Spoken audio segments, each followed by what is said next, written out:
আমি হাসান ফেরদৌস। আজ বাংলাদেশী ঈদ। নিউ ইয়র্কে আমরা গতকাল ঈদ পালন করেছি।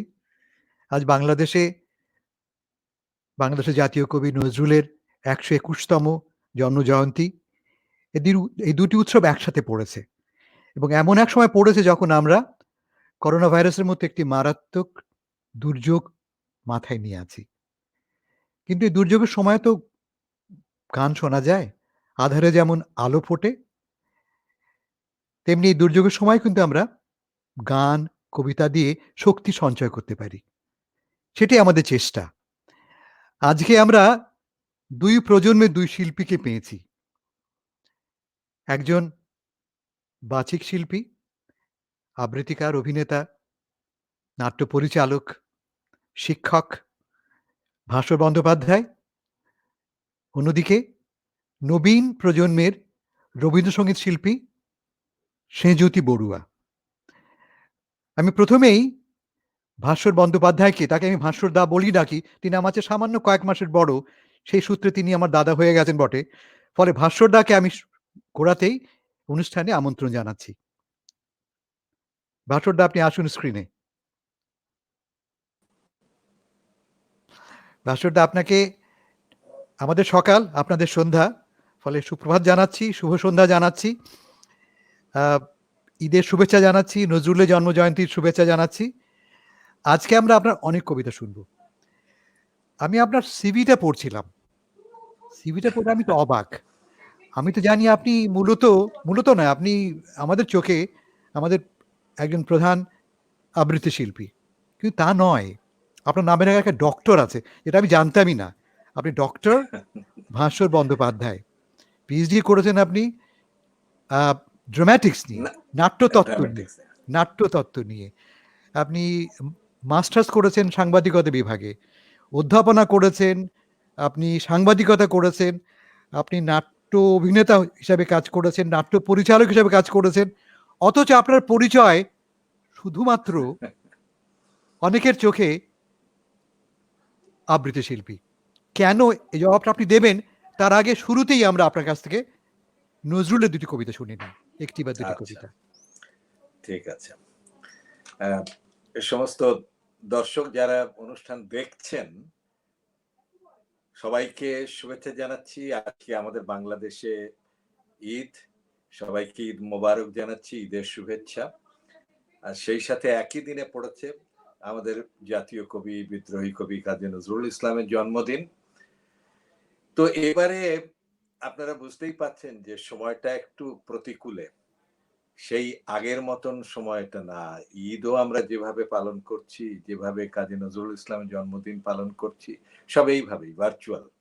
মানে এই এইভাবেই যেভাবে আপনারা দেখছেন স্ক্রিনে, যেভাবে দেখছেন এইভাবেই যতটুকু যোগাযোগ হচ্ছে সেইভাবে। তো আপনাদেরকে আবারও শুভেচ্ছা জানিয়ে আজকে এখানে আনন্দধ্বনি আয়োজিত আজকের এই যে অনুষ্ঠান, ভার্চুয়াল এই অনুষ্ঠানে আমি আবৃত্তি করছি আমাদের জাতীয় কবি, বিদ্রোহী কবি কাজী নজরুল ইসলামকে শ্রদ্ধা জানিয়ে, তার প্রতি শ্রদ্ধা জানিয়ে দুটি কবিতা, যদিও এই দুটি কবিতাই কিন্তু গান হিসেবেও গীত হয়, সুর করা আছে, আমরা আবৃত্তিও করি এ দুটি। প্রথমে পড়ছি।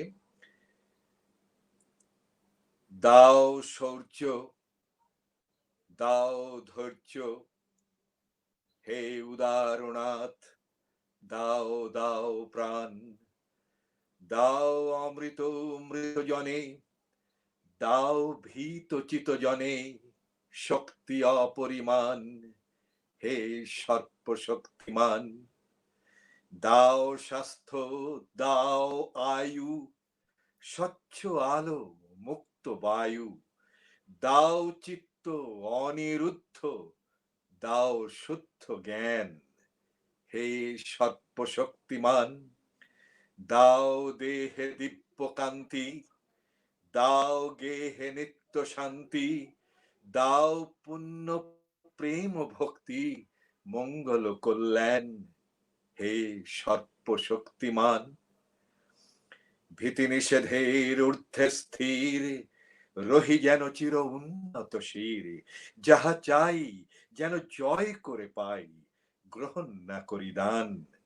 হে সর্প শক্তিমান, দাও শৌর্য, দাও ধৈর্য, হে উদারনাথ, দাও দাও প্রাণ, দাও অমৃত মৃত জনে, দাও ভীত চিত জনে শক্তি অপরিমাণ। হে সর্প শক্তিমান, হে সর্প শক্তিমান। এই ছিল প্রথম কবিতা। এরপরে রবীন্দ্রনাথের কথা বলতে গিয়ে আমি পরে রবীন্দ্রনাথের কথায় আসবো, কিন্তু নজরুলের আরো একটি কবিতা প্রথমে পড়ে নিই। যেটার কথা বলেছিলাম সেটা হচ্ছে হিন্দু মুসলমান নিয়ে, কিন্তু নজরুল ইসলাম যে সময়টা জন্মগ্রহণ করেছিলেন এবং যে সময়টা খুব লেখালেখি করেছিলেন, সে সময় হিন্দু মুসলমানে বিভেদ, রক্তারক্তি, দাঙ্গা, নানান রকম ব্যাপার স্যাপার চলছিল। তখন এই ভারতবর্ষে তখনও ব্রিটিশ রাজত্ব চলছে। তো তখন এইসব দেখে তিনি এই যে সাম্প্রদায়িকতা, হিন্দু মুসলমানের যে বিভেদ, এইসব নিয়ে কিন্তু যাতে সম্প্রীতির একটা ব্যাপার হয়, সেরকম একটা ছোট্ট একটা কবিতা। মোরা এক বৃন্তে দুটি কুসুম, হিন্দু মুসলমান, মুসলিম তার নয়ন মনি, হিন্দু তাহার প্রাণ। এক সে আকাশ মায়ের কোলে, যেন রবি শশী দোলে, এক রক্ত বুকের তলে, একশে নারীর টান। একশে দেশের খাইগো হাওয়া, একশে দেশের জল, একশে মায়ের বক্ষে ফলাই, একই ফুল ও ফল। একশে দেশের মাটিতে পাই, কেউ গড়ে কেউ শ্মশানে ঠাই, এক ভাষাতে মাকে ডাকি, এক সুরে গাই গান। মোরা এক বৃন্তে দুটি কুসুম, হিন্দু মুসলমান, মোরা এক বৃন্তে দুটি কুসুম, হিন্দু মুসলমান। অনেক ধন্যবাদ। এবং আজকের দিনে এর চেয়ে অধিক অ্যাপ্রোপ্রিয়েট কবিতা হতে পারে না।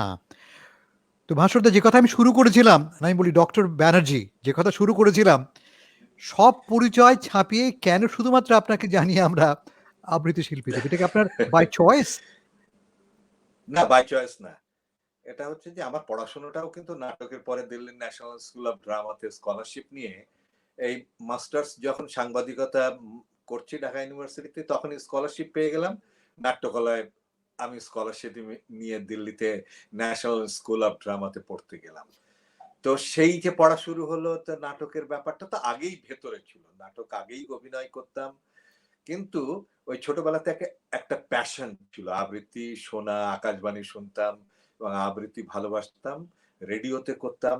তখন পাকিস্তান রেডিও, আমাদের খুলনাতে পাকিস্তান রেডিও চালু হয়েছিল, সেখানেও আমি আবৃত্তি করেছি, সেই 1970 সালের কথা বলছি।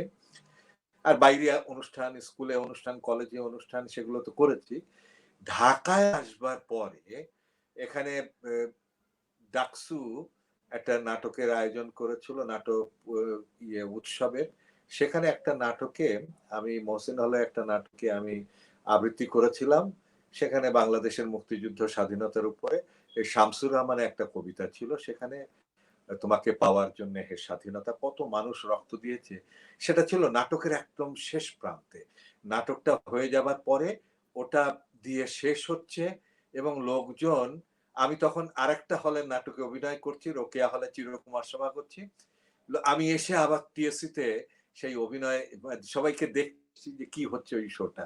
এসে দেখি সবার চোখে জল বেরুচ্ছে নাটক দেখে। কি ব্যাপার, ওই যে মুক্তিযুদ্ধের ব্যাপারটা কেবল সত্য তাজা একটা অনুভূতি। এবং তারপরে সবাই ওই আবৃত্তিটা শুনে এত বেশি মুভড, আমাকে আবৃত্তির ওয়ার্কশপ করানো, আবৃত্তি শেখানো, আবৃত্তির অনুষ্ঠান করানো। আসাদ চৌধুরী তিনি আমাকে প্রচ্ছদ অনুষ্ঠানে নিয়ে গিয়ে এই বৃন্দ আবৃত্তি এবং নানান কিছুর আমাকে ইন্ট্রোডিউস করানো, আমাকে দিয়ে এই ব্যাপারগুলো যখন একসাথে শুরু হলো ঢাকা ইউনিভার্সিটিতে, এটা একটা মানে আমাকে তখন একটা অপরিহার্য আবৃত্তির একটা লোক হিসেবে সবাই গণ্য করতে লাগলো। এবং আমার যে নাটকের যে ব্যাপারটা, সেটা একটু চাপা পড়ে যাচ্ছে। কিন্তু সেখান থেকে আমি কখনোই সরিনি। বই লেখা থেকে শুরু করে ওয়ার্কশপ করা থেকে শুরু করে প্রযোজনা করা, নির্দেশনা দেওয়া সেগুলো এখনো আছে। এখনো শেখাচ্ছি। অ্যা তে আব্দুল্লাহ আল মামুন থিয়েটার স্কুল যেটা কবি চৌধুরী স্যার যেটার প্রধান ছিলেন, চেয়ারম্যান ছিলেন সেখানে আমি কাজ করেছি। শুরুর থেকে এখনো পর্যন্ত আছি। বাহ! আবার দুটো দিকই কাজ করছে। বাহ! তো আমরা কবিতা নিয়ে আরো কথা বলব। কিন্তু আগে কবিতা পাঠ শুনি। আচ্ছা। তো আমি যেটা অনেক আগে আমার মনে আছে হাসান ভাই যে আপনি তখন ঢাকাতে জাতিসংঘ তথ্য কেন্দ্রে কাজ করছেন। সেখানে একটা গ্রন্থ বেরিয়েছিল অ্যাপার্থেইড এবং আফ্রিকার মানুষদের নিয়ে। সেখানে সেই বইটা প্রকাশের পরে আমাকে ওখানে আপনারা আমন্ত্রণ জানিয়েছিলেন। সেখানে শামসুর রহমান এবং অন্যান্য কবিরা সবাই ছিলেন এবং তারাও তাদের কবিতা পড়েছিলেন। আমি আবৃত্তি করেছিলাম। এই কবিতাটা আমি শোনাতে চাই এখন। বাইবেলের কালো অক্ষরগুলো। আপনার নিশ্চয়ই মনে আছে। শামসুর রহমানের কবিতা। জো, তুমি আমাকে চিনবে না। আমি তোমারই মতো একজন কালো মানুষ গলার সবচেয়ে উঁচু পর্দায় গাইছি সেতু বন্ধের গান, যে গানে তোমার দিল খোলা সুরও লাগছে। জো, যখন ওরা তোমার চামড়ায় জ্বালা ধরানো সপাং সপাং চাবুক মারে আর হো হো করে হেসে ওঠে, তখন কাল শীতে পড়ে সভ্যতার পিঠে। যখন ওরা বুট জুতো মোড়া পায়ে লাথি মারে তোমাকে, তখন ধুলায় মুখ থুবড়ে পড়ে মানবতা।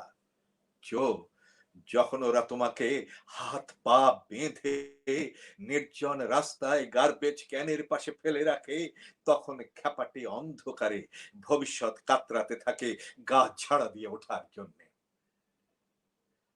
যদিও আমি তোমাকে কখনো দেখিনি জো, তবু বাইবেলের কালো অক্ষরের মতো তোমার দু ফোঁটা চোখ, তোমার বেদনার্ত মুখ বারংবার ভেসে ওঠে আমার হৃদয়ে। তোমার বেদনা এশিয়া, আফ্রিকার, লাতিন আমেরিকায় ব্যাপ্ত জো। আমি একজন ফাঁসির আসামিকে জানতাম, যিনি মধ্যরাতে আবৃত্তি করতেন রবীন্দ্রনাথের কবিতা। আমি এক সুদর্শন যুবাকে জানতাম, যে দ্বৈতার মান রাখার জন্য জান কবুল করেছিল আমাদের ৭১-এর মুক্তিযুদ্ধে। আমি একজন যাবজ্জীবন কারাবন্দী তেজি নেতাকে জানতাম, দুঃস্বপ্ন থেকে জেগে উঠে যিনি কোনো কোনো রাতে তার শিশু কন্যাকে একটু স্পর্শ করার জন্য, ওর মাথার ঘ্রাণ নেওয়ার জন্য উদ্বেল আর ব্যাকুল হয়ে আঁকড়ে ধরতেন কারাগারের শিখ। আমি এমন এক তরুণের কথা জানতাম, যে তার কবিতায় আলালের ঘরের দুলাল মেনিমুখ শব্দাবলী ঝেড়ে ফেলে অপেক্ষা করত সেদিনের জন্য, যেদিন তার কবিতা হবে মৌলানা ভাসানী এবং শেখ মুজিবের সূর্যমুখী ভাষণের মতো। যখন তাদের কথা মনে পড়ে, তখন তোমার কথা নতুন করে ভাবি জো। জো, যখন তোমার ৫ বছরের ছেলের বুক থেকে রাস্তায় ওরা ছড়ায় টকটকে লাল রক্ত, যেমন পিরিচে ঢেলে দেয় কফি।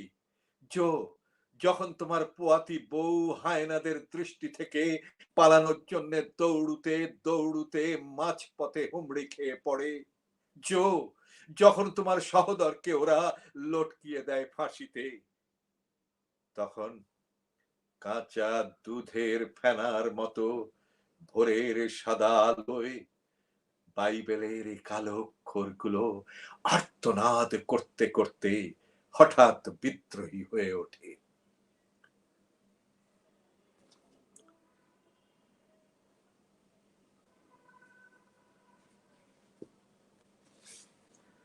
ঢাকার স্মৃতিতে এর নিয়ে গেলেন। পরের কবিতা আমি আমি বলছিলাম যে আপনি হ্যাঁ, আমাকে অন্ততপক্ষে ৩৫ বছর আগে নিয়ে গেলেন ঢাকায়। একদম, একদম। সেই স্মৃতিটা আপনাকে মনে করিয়ে দিলাম। এবং যেহেতু শামসুর রহমানের কথা বললেন এবং একটু আগে আপনি বলেছেন তোমাকে পাবার জন্য স্বাধীনতা। এখন বা যখনই হোক যদি এই কবিতাটা পড়েন কোনো এক সময় খুব খুশি হব। এই মুহূর্তে পড়তে হবে না যদি না জানা প্রস্তুত না থাকেন আপনি। কিন্তু কোনো এক সময় যদি পড়েন আজকে খুব খুশি হব। প্লিজ আচ্ছা দেখি। হ্যাঁ, হ্যাঁ, আচ্ছা। আপনি পড়ুন। আমি এর পরের কবিতা যেটা পড়ছি তিনি আ আমাদেরই একজন অত্যন্ত সতীর্থ এবং অত্যন্ত বন্ধুবৎসল মানুষ। তিনি কবি। রবীন্দ্রসঙ্গীত সম্মিলন পরিষদে তিনি একজন সদস্য, অত্যন্ত অ্যাক্টিভ একজন সদস্য। তিনি কবিতা লেখেন, খুব ভালো কবিতা লেখেন। তার একটা কবিতা রবীন্দ্রনাথকে নিয়ে। রবীন্দ্রনাথের জন্মদিন গেল ২৫শে বৈশাখ। তার এই কবিতাটা পড়বার আমার খুব ইচ্ছে হয়েছে। তার কাছ থেকে পেয়েছি। সেই কবিতাটা আমি আবৃত্তি করছি। কবিতার নাম 'তিনি', কবি আলোময় বিশ্বাস। আমার কান্নার ভিতরও এক আবেগ, যথার্থই আমাকে আনন্দ দেয়। যেমন আনন্দ দেয় ঝরা পাতা, ভাঙনের পথ, মৃত্যুর তাতা থই থই। এসব আমাকে দিয়ে গেছেন এক গীত পুরুষ। আমি কাঙাল মনে সাজিয়ে রাখি বাঁশির সুর। দান মঞ্জরির ডালা, মেঘমগন তারা, রুদ্র রোষ। তিনি প্রভাত জ্যোতি, আমার মনে চিরনবীনের বসে থাকা খেয়া ঘাট, আমার সুপ্ত ভাঙনের পথ। তিনি করুণ রঙিন, চির ছায়া খেলা অবসানের। আমার আনন্দের ভিতরে এক অভিমানের সুর। ভাজে বাউল, আমি হয়ে উঠি দাতা ও কাঙাল। আমাকে ছুঁয়ে থাকে এক শতকান্তি অন্তঃপুর। তিনি আমার বুকের ভিতরে থাকেন, হয়নি দেখা। যাকে সন্ধ্যা আকাশে খুঁজে পেয়েছে মেঘমালায়, তিনিই আমার পরিচিত আপন মার্জিত পথরেখা। এই ছিল রবীন্দ্রনাথকে নিয়ে লেখা কবিতা, কবি আলোময় বিশ্বাসের। কবিতার নাম ছিল 'তিনি'। হ্যাঁ, হাসান ভাই। আলোময় বিশ্বাসের আমি নাম কখনো আগে শুনিনি, কিন্তু বেশ লাগলো কবিতাটা। দাতা ও কাঙাল কথাটা রবি ঠাকুরকে মনে করে বলাতে খুবই অ্যাপ্রোপ্রিয়েট মনে হলো। হ্যাঁ, আপনাকে একটা আমার কাছেও খুব ভালো লেগেছে। আপনাকে একটা প্রশ্ন করি আমি। কবিতার চর্চা কিন্তু এইভাবে যেভাবে আমরা করি বাংলাদেশে, দক্ষিণ এশিয়ার বাইরে কোথাও কিন্তু সেরকম কবিতার চর্চা করা হয় না। না, সাধারণত ঠিক। সাধারণত কবি কবিতা পড়েন। আমাদের নিউ ইয়র্কে, আমাদের ম্যানহাটনে প্রতি সপ্তাহে ১ দিন করে দেখেছি আমরা যে পোয়েট্রি স্ল্যাম হয়। কবিরাই নিজেরা কবিতা পড়ছেন। আমাদের দেশে এই বই হাতে পড়ে করে অন্যের কবিতা পড়ার এই ট্র্যাডিশনটা কোত্থেকে এলো? এবং এর ইমপ্যাক্টটাই বা কি? আ এই ব্যাপারে আমি যেটা বলতে চাই সেটা হচ্ছে এ কবিতা হাতে করে নিয়ে কবিতা পড়া, মানে অন্যের কবিতা, এটা ২ রকম এ ধারাটাই চালু আছে। মুখস্থ করেও করছি আমরা, তারপরে কখনো, কখনো দেখেও বলছি। এই ২ রকমের ধারাটাই চলছে। মানে কবিরা যে নিজেদের কবিতা দেখে, দেখে বলছেন সেটা তো আছেই। কিন্তু এই ২ ধারাটাই চলছে। যেমন আমি দেখেছি আ প্রদীপ ঘোষ, পশ্চিমবঙ্গের আ আবৃত্তি শিল্পী, অত্যন্ত প্রণম্য আবৃত্তি শিল্পী। অনেক বয়স হয়েছে, অসুস্থ তিনি। তাকে প্রণাম জানাই আজকে। তো তার তিনি কিন্তু ওই কোন সময়ই অজস্রবার তিনি একই কবিতা পড়েছেন। রবীন্দ্রনাথের কবিতা, নজরুলের কবিতা। কিন্তু তিনি কিন্তু সব কবিতা সাজিয়ে গুছিয়ে নিয়ে আসেন এবং সামনে নিয়ে কিন্তু এরকম অনেকের মধ্যে এই অভ্যাসটা আছে। তবে একটা জিনিস আমি নিজেই বলি যে আ মুখস্থ বলবার যে একটা ব্যাপার, সেটার একটা আলাদা একটা অ্যাডভান্টেজ বা সুবিধা আছে। সেটা হচ্ছে যে যখন আমরা মঞ্চে আবৃত্তি করি, তখন সামনে লোকেরা বসে থাকে। লাইভ কমিউনিকেশন হয়, ফিডব্যাকটা সরাসরি পাওয়া যায় এবং তাকিয়ে কথা বললে তার একটা অন্যরকম আনন্দ। এটা সত্যি কথা। আমার প্রশ্ন ছিল আসলে কবিতা পাঠটা অভিনয় হতে পারে। আমি গ্রহণ করতে রাজি আছি। পশ্চিমে আমরা দেখেছি আমরা মঞ্চে শেক্সপিয়ারের কবিতা অভিনয় করছে। কেমন? কিন্তু যেটা আমরা করি দক্ষিণ এশিয়ায়, ভারতে, বাংলাদেশে এবং পাকিস্তানেতে, অন্যের কবিতা, যে কবিতা আমি বুঝিও না, যার সঙ্গে আমার একাত্মতা নেই, আমি পাঠ করছি। এবং এটা আমার কাছে খুব কৃত্রিম মনে হয়। আমি জানি না অন্যায় বলছি কিনা। আপনার নিজের কি না, মনে না, হয়? ঠিক আছে। এটা আপনার অনুভূতি। আমার অনুভূতি যেটা সেটা আমি আপনার সাথে আমি একটু বিনিময় করতে চাই। সেটা হচ্ছে যে কবিরা কবিতা লেখেন। কবিরা কবিতা লিখে ছেড়ে দেন। ছাপা হয়ে যায়। এখন তারপরে যে এই যে যারা আবৃত্তি করছেন, এটা নতুন একটা শিল্প মাধ্যম হিসেবে এটা এত বেশি প্রতিষ্ঠিত হয়ে গেছে বাংলাদেশে, ভারতে, পশ্চিমবঙ্গে এবং প্রবাসী বাঙালিদের মাঝেও। তো এই যে কবিরা কি করে এটা হচ্ছে যে একটা উপস্থাপনা শিল্প। এটাকে উপস্থাপন করেন। এবং কবিরা যেভাবে যে অনুভূতি নিয়ে শব্দ চয়ন করেছে এবং যেটা প্রকাশ করতে চেয়েছেন, তার কাছাকাছি কতটা এই উপস্থাপনায় আমি গিয়ে সেটা আনতে পারছি বা নতুন একটা মাত্রা কিন্তু তৈরি হচ্ছে। এটা কিন্তু একটা আলাদা ব্যাপার।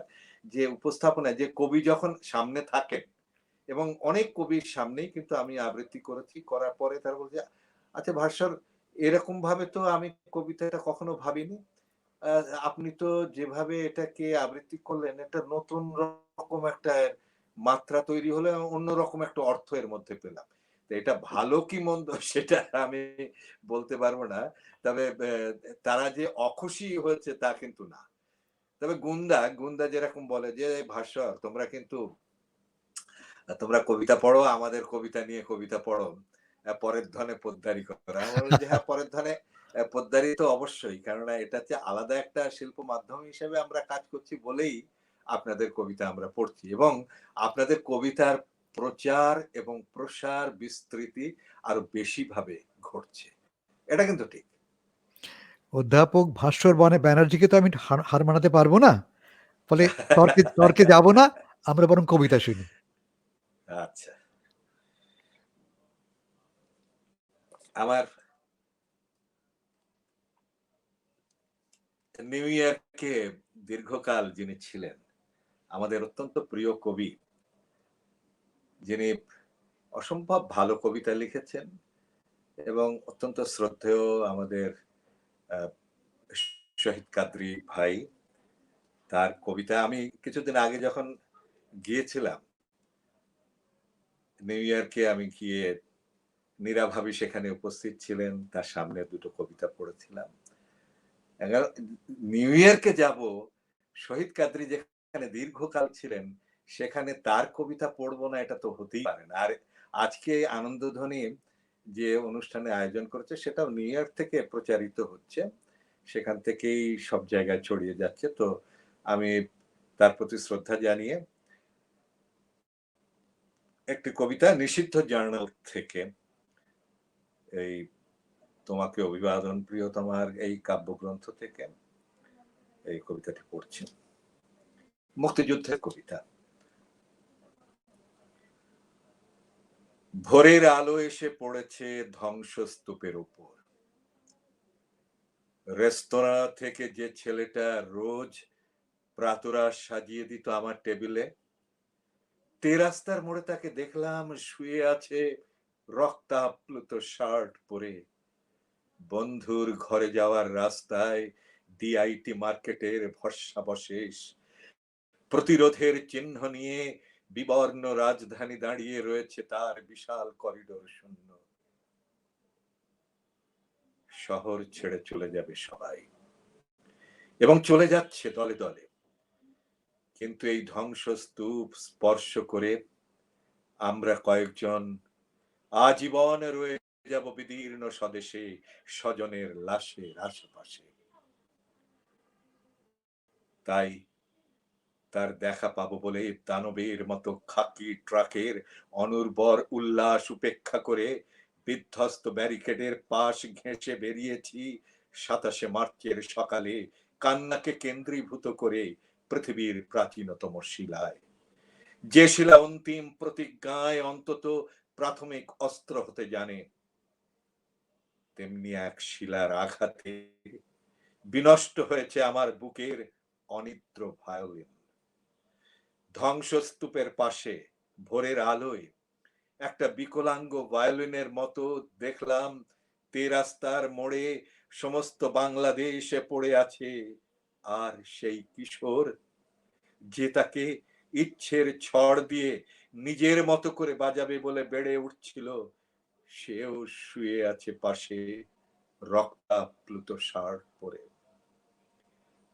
তবে কি এই নিয়তি আমাদের, এই হিরণময় ধ্বংসাবশেষ, এই রক্তাপ্লুত শার্ট আজীবন, এই বাঁকাচোরা ভাঙা ভায়োলিন, মধ্য দুপুরে ধ্বংসস্তূপের মধ্যে একটা তন্ময় বালক, কাঁচ, লোহার টুকরো ইট, বিদীর্ণ কড়িকাঠ, এক ফালি টিন, ছেঁড়া চট, জং ধরা পেরেক জোড়া করলো এক নিপুণ ঐন্দ্রজালিকের মতো যত্নে, এবং অসতর্ক হাতে কারফিউ শুরু হওয়ার আগেই প্রায় অন্যমনস্ক ভাবে তৈরি করলো কয়েকটা অক্ষর, সা, ধি, ন, তা, স্বাধীনতা। অপূর্ব, অপূর্ব। খুব ভাল লাগলো। শহীদ ভাই আমাদের খুব কাছের মানুষ, এই শহরের মানুষ। তাকে আমরা আমাদের গুরু বলি, বন্ধু বলি। ফলে তার কবিতা পড়ার জন্য আপনাকে অনেক ধন্যবাদ। এই পর্বে আপনার শেষ কবিতা ভাস্করদা। আচ্ছা,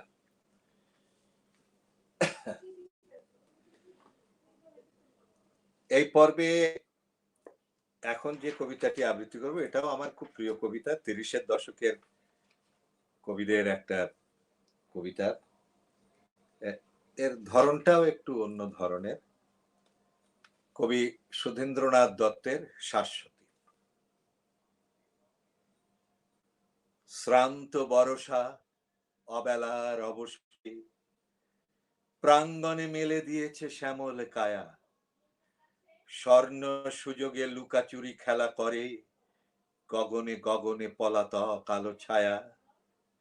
আগত শরৎ অগোচর প্রতিবেশে হানে মৃদঙ্গ বাতাসে প্রতিধ্বনি, মুখ প্রতীক্ষা সমাপ্ত অবশেষে মাঠে ঘাটে বাটে আরব্ধ আগমনী। কুহেলি কলুষে দীর্ঘদিনের সীমা এখনই হারাবে কৌমুদি জাগরে যে, বিরহ বিজন ধৈর্যের ধূসরিমা রঞ্জিত হবে দলিত শেফালি সেজে। মিলনোৎসবে সেও তো পড়েনি বাকি, নবান্নে তার আসন হয়েছে পাতা। পশ্চাতে চায় আমারই উদাস আখি, এক বেনিহিয়া ছাড়ে না মলিন কাঁথা। একদা এমনই বাদল শেষের রাতে মনে হয় যেন শত জনমের আগে সে সেই সহসা হাত রেখেছিল হাতে, চেয়েছিল মুখে সহজিয়া অনুরাগে। এমনই ফসল বিলাসী হাওয়া মেতেছিল তার চিকুরের পাকা ধানে, অনাদি যুগের যত চাওয়া যত পাওয়া খুঁজেছিল তার আনত দিঠির মানে।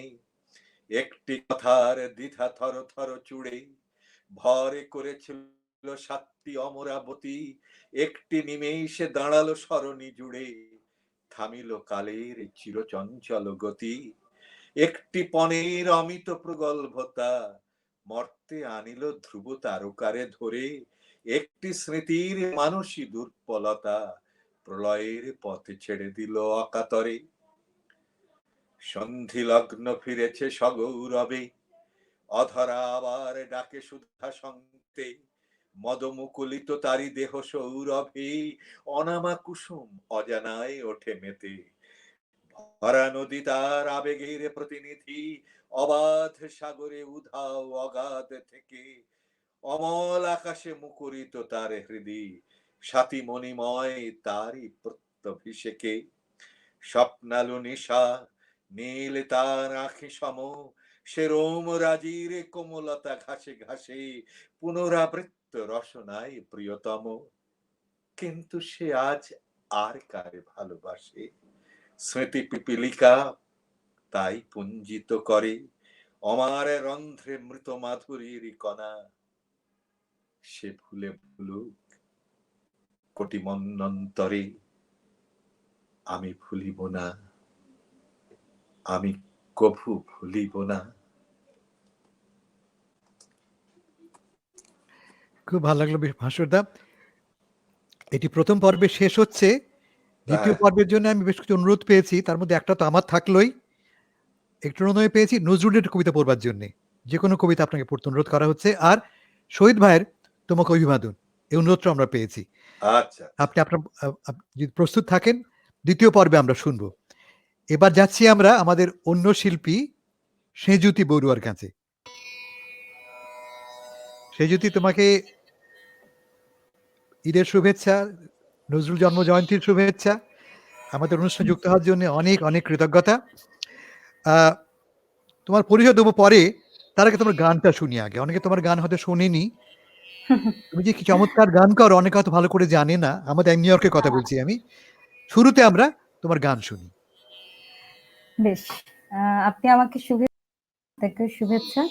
আজকে ঈদ আমাদের এখানে, যদিও খুব বিবর্ণ ঈদ আজকে, কিন্তু তাও ঈদ তো আনন্দই কোনো না কোনো ভাবে। তো সবাইকে ঈদের শুভেচ্ছা এবং আমাদের জাতীয় কবি কাজী নজরুল ইসলামের জন্মজয়ন্তী, তাকে প্রণাম জানিয়ে আমি শুরু করছি আজকে।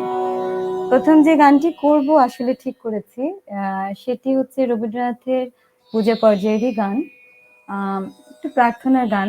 যেহেতু আমরা প্রত্যেকে খুব সংকটপূর্ণ একটি অবস্থা দিয়ে যাচ্ছি, তো সেই পরিস্থিতিতে একটি প্রার্থনা সঙ্গীত দিয়ে আমি শুরু করছি আমার নিবেদন।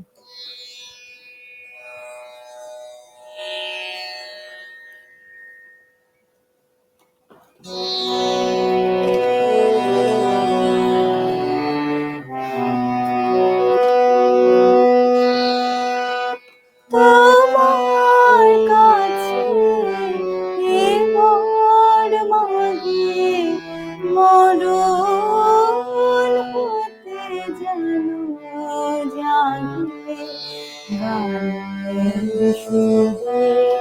তোমার কাছে এবার মাগে মরণ হতে যেন জাগে গানের সুরে।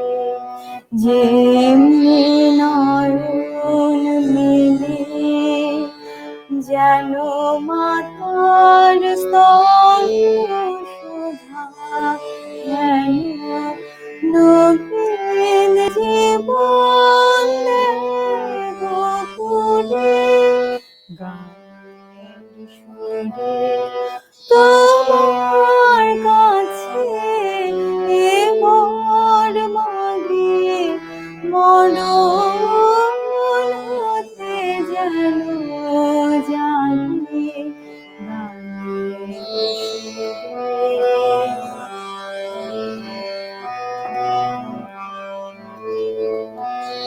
সেথায় তরুণ ট্রেন যত মাটির পাশে হতে ওঠে গানের মতো। সেথায় তরুণ ট্রেন যত মাটির পাশে হতে ওঠে গানের মতো। আলোক সেথা দেয় গানে আকাশে আনন্দ বানে। আলোক সেথা দেয় গানে আকাশে আনন্দ বানে। হৃদয় মাঝে বেড়ায় ঘুরে গানের সুরে। তোমার কাছে এবার মাগে মরণ হতে যেন জাগে গানের সুরে। যেমনি নয়ন মেলে যেন মাতার স্তন্য শোভা, হেন নবীন জীবন দেয় গোকুলে গানের সুরে। তোমার কাছে এবার মাগে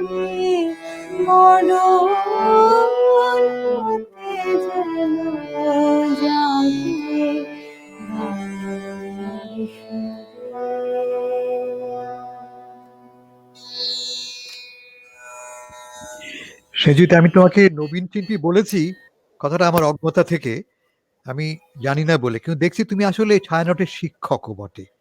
তুমি গান শেখাও। তুমি গান শিখেছো, আমি জানতে পারছি যে হ্যাঁ। সানজিদ আপার কাছে, ওয়াহিদ ভাইয়ের কাছে তুমি গান শিখেছো। তোমার মা হুম, তোমার ১ম শিক্ষক আমি ধরে নিচ্ছি। হ্যাঁ। অদিতি মহসিনের কাছে গান শিখেছো। একটু যদি বলো আমাদেরকে তোমার গান শেখার এই পর্যায়ক্রমটা। আচ্ছা, ১ম হচ্ছে কি আমার যে শিক্ষাটা, সঙ্গীত শিক্ষাটা আমার বাড়িতে শুরু হয়েছে। আমার মা গান শিখতেন। কলকাতায় উনি গীতবিতানে গান শিখেছেন। তো ১ম হাতেখড়িটা আমার মায়ের কাছে। কিন্তু আসলে কবে থেকে এক্সাক্টলি আমি গান করা শুরু করেছি সেটা আমার মাও মনে করতে পারে না। মানে মা গান শেখাতেন, আমি তার পাশে গিয়ে বসে থাকতাম। টুংটাং হয়তোবা কখন হারমোনিয়াম বাজানো শুরু করে দিলাম। শুনে, শুনেই মূলত শুরু হয়েছে। তো এরপরে যখন ৫ বছর বয়স, তখন আমি ছায়ানটে কিন্তু নাচ শিখতে ভর্তি হলাম। কারণ আমি নাচ খুব পছন্দ করতাম। তো নাচের সাথে একসাথে গানও চলছিল। এই করতে, করতে একটা সময় দেখলাম যে নাচটা করে আমি খুব আ মানে কি বলবো, কৃষকায় একজন মানুষ ছিলাম। আমি আসলে শক্তিতে কুলাতে পারছি না। পরে গিয়ে মনে হলো যে যেহেতু পরিবারে একটা গানের আ সাংগীতিক একটা বলয় রয়েছিল, তো সেজন্য টেনে মনে হয় আমাকে কোনোভাবে গানেই নিয়ে গেল এবং গানটা শেখা শুরু করলাম। তো ছায়ানট এবং আমার মার কাছে শিখা দুটো আমার প্যারালালি চলেছে মোটামুটি প্রায় কত ৮-৯ বছর একসাথে চলেছে। এবং আপাকে পাওয়া, দাদুকে পাওয়া, অদিতি আপুকে পাওয়া সবাইকে আমার এই ছায়ানটের যে সময়টা সেই সময়ের মধ্যেই পাওয়া মূলত। তবে আপার কাছে এখনো আমি মাঝে, মাঝে যাই। এই বয়সে উনি আমাদেরকে কিছু দেবার চেষ্টা করেন। আমরা নিতে পারি কিনা জানি না। তবে আর দাদুর বিষয়টা হচ্ছে গিয়ে যে দাদু আমাদের ছায়ানটে একটি বিশেষ ক্লাস নিতেন। দাদু মানে কারণ ওয়াহিদ দাদু ভাইয়ের কথা বলছি। ওয়াহিদ হ্যাঁ, ভাইয়ের কথা ওয়াহিদ বলছি। ভাইয়ের কথা হ্যাঁ, হ্যাঁ। মানে একজনকে দাদু ডাকি, একজনকে আপা ডাকি। মানে জিনিসটা খুবই সামঞ্জস্যপূর্ণ নয়। কিন্তু আপাকে আসলে দেখতাম ছায়ানটে ছোটবেলা থেকে সবাই আপা ডাকে। সে একদম যে শিশুর যে বাচ্চাটি সেও আপা ডাকে, আমার মাও আপা ডাকে, আমরা সবাই উনাকে আপা ডাকি। আর দাদুর বিষয়টা হচ্ছে কি উনাকে দেখলেই কেন জানি আমার মনে হতো যে উনি আমার দাদুর মতনই। মানে যেভাবেই হোক কাছে টেনে নিতেন খুব আদর করে। তো বিশেষ ক্লাসে ওনার সাথে আমার তখন পরিচয় হলো। তখন আমি পাস করে গেছি অলরেডি। তো তখন গিয়ে ওনার সাথে আসলে আমার একটা শেখার সুযোগ হলো। তবে মাঝখানে আমি সম্মেলন যখন করেছি, তখন আমি দাদুর বাসায় গিয়েছিলাম। তখন উনি আমাকে খুব স্নেহ করেছেন। আর অদিতি আপু হচ্ছে গিয়ে শান্তিনিকেতন থেকে আসার পরে ওনার ১ম ব্যাচ ছায়ানটের ছিলাম আমরা। তো যে কারণে দিদি আমাদেরকে এত আদর যত্ন করে আমাদেরকে গান শিখিয়েছেন ১ম বছর যে মানে ১ম ব্যাচ যেহেতু আমরা ছিলাম সেটা বলার বাইরে। আর আরো ২ জন মানুষের কথা আমাকে বলতে হবে। একজন হচ্ছে গিয়ে আব্দুল ওয়াদুদ স্যার, আরেকজন হচ্ছেন গিয়ে অপালা ফরহাদ নভেদ, আপার সুযোগ্য কন্যা যিনি। এই ২ জন মানুষ কিন্তু ছায়ানটে মোটামুটি অনেক দিনে আমাদের শিখিয়েছেন। ওয়াদুদ স্যারকে আমরা কম পেয়েছি ২ বছর। কিন্তু আমি মনে হয় অপালার দিকে মোটামুটি ৫ বছর টানা পেয়েছি। তাই বলতে গেলে ওনারাই হচ্ছে গিয়ে আমার রবীন্দ্রসঙ্গীতের শিক্ষাগুরু। আর যদি ক্লাসিক্যালের কথা বলি আমাদের ক্লাসিক্যালও তো শিখতে হয়। অনুপ বড়ুয়া আছেন আপনাদের ওখানে হয়তোবা এখন রয়েছেন। তো অনুপদার কাছে আমি কিছুদিন শিখেছিলাম। যদিও মানে আমি বেশ খানিকটা মানে আমাকে গ্যাপ দিতে হয়েছে। কারণ আমার পড়াশোনা, গান সব মিলে আমি পারছিলাম না। কিন্তু ওনার কাছে আমি আলাদা, আলাদা ভাবে গেলেও ৪ বছরটা আমার ওনার সাথে যুক্ত থাকা হয়েছে। এই হচ্ছে গিয়ে অবস্থা। আর পরে গিয়ে আমি ছায়ানটে শিক্ষক হিসেবে জয়েন করলাম ২০০৮ এ। আ এখনো সেখানেই আছি। ২০০৮ মানে ১২ বছর হয়ে গেল তোমার শিক্ষক হিসেবে? হ্যাঁ। আমাকে মাফ করে দিও। না, না আমরা গান এমন শুনি। কিছু না। আমরা গান শুনি। আমরা গান শুনি। আচ্ছা। আচ্ছা আমি আসলে গান বাজতে, বাজতে দেখলাম যে আমি ওনার মোটামুটি রবীন্দ্রনাথের কাছাকাছি বয়সের মানে একদম একই সময়ের গানই দেখলাম হচ্ছে গিয়ে নিয়েছি। তো আমি তোমার কাছে এবার মাঝে ওনার মোটামুটি ৫৩ বছর বয়সে লেখা। তো এখন যে গানটি করব সেটি যদিও হচ্ছে গিয়ে পর্যায়ে গ্রীষ্ম। গ্রীষ্ম বলছে চোখে আমার তৃষ্ণা। কিন্তু আমি গানটি শিখেছি নৃত্যনাট্য চন্ডালিকার অংশ হিসেবে। সেখানে এটা চন্ডালিকার মুখের গান। উনি ওই বলছে যে এটা তো আমরা সবাই জানি যে কিছুটা বৌদ্ধ মানে বুদ্ধের যে খুব প্রিয় শিষ্য ছিলেন যে আনন্দ। তো আনন্দ যখন ওনারা তো ভিক্ষা করতেন। তো তো ভিক্ষা করতে করতে একটা সময়ে উনি খুব জল মানে পিপাসা ওনার পেয়েছে। তো সেই সময়টা উনি যে আমাদের চন্ডাল কন্যা প্রকৃতি, যাকে সবাই দূর দূর করে তাড়িয়ে দিত চন্ডাল কন্যা দেখে, তো ওনার কাছে যখন বললো যে জল দাও আমায় জল দাও গানটি, মানে আমরা যখন গাচ্ছি, তখন চন্দ্রকন্যা মনে করলো যে না, ওকে জল দিলে তো ওর জাত চলে যাবে। তো যখন সেটা বললো মানে যে না আমি দিতে পারবো না তোমায়, আমি চন্ডালের মেয়ে, তখন উনি আনন্দ বললেন যে যে মানব তুমি সেই মানব, মানব আমি কন্যা, মানে তুমি আর আমি মানুষ, মানুষের মধ্যে কোনো ভেদাভেদ নেই। এই যে একটা কথা, একটা নতুন জন্ম দিল, মানে ভাবনাটাই পরিবর্তন করে দিল যেন চন্ডালিকা। তো এরপরে যখন আনন্দ চলে গেল, তখন তার প্রতি তার একটা অসম্ভব মুগ্ধতা কাজ করছিল। এবং চলে গেল কেন, তখন তার ভিতরে যে একটা যন্ত্রণা হচ্ছে যে আমাকে তো এখন আর কেউ ডাকছে না জল দেওয়ার জন্য, তো সেই যন্ত্রণা থেকে এই গানটি সে গাচ্ছে। তো আমার আজকে মূলত এই গানটি নেওয়ার কারণ হচ্ছে কি, আমার মনে হয় প্রত্যেকে এরকম একটা যন্ত্রণার ভিতরে আছি, আমাদের মানে ভেতরটা আজকে এই মহামারীর জন্য। তো সেই গানটি আজকে আমার দ্বিতীয় নিবেদন।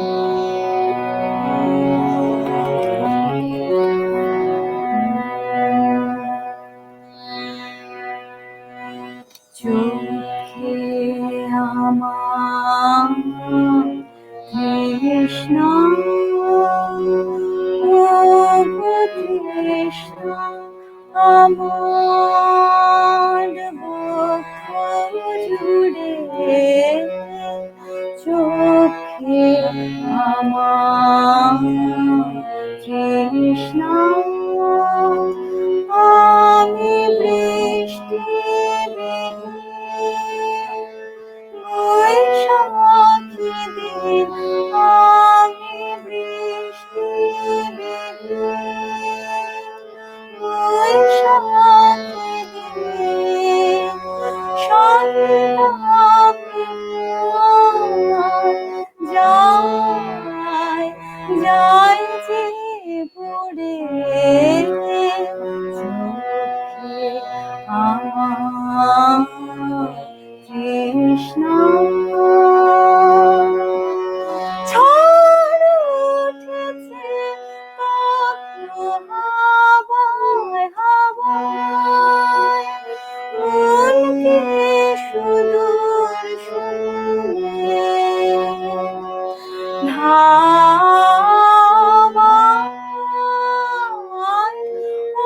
অবগুণ্ঠন যায় যে উড়ে,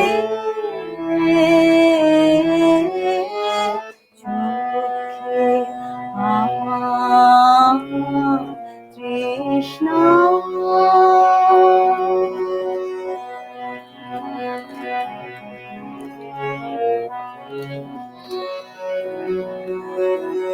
যে ফুল কানন করত আলো, কালো হয়ে সে শুকালো, কালো কালো হয়ে সে শুকালো, হাওয়ায় যে ফুল কানন করত আলো, কালো হয়ে সে শুকালো, কালো হয়ে সে শুকালো, হাওয়ায় ঝড় না রেখে দিল মাথা, নিষ্ঠুর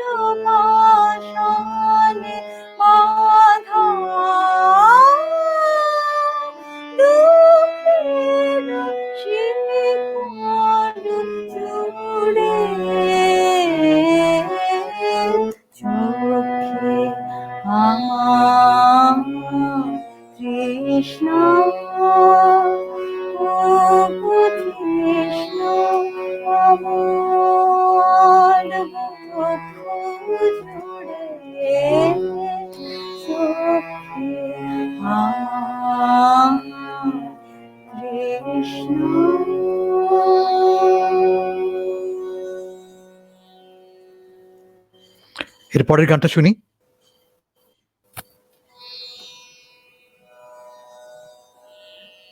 হাসান ভাই,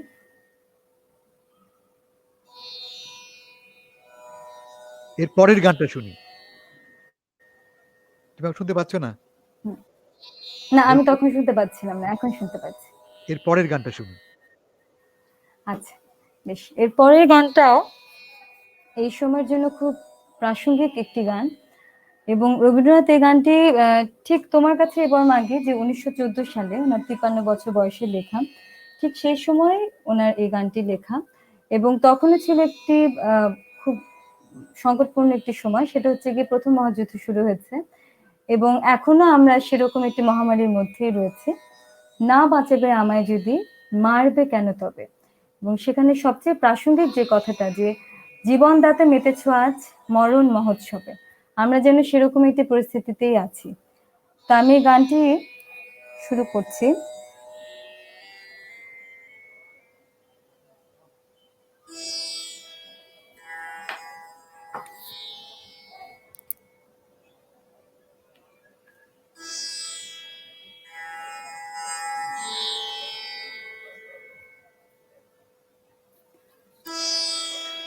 না বাঁচাবে আমায় যদি,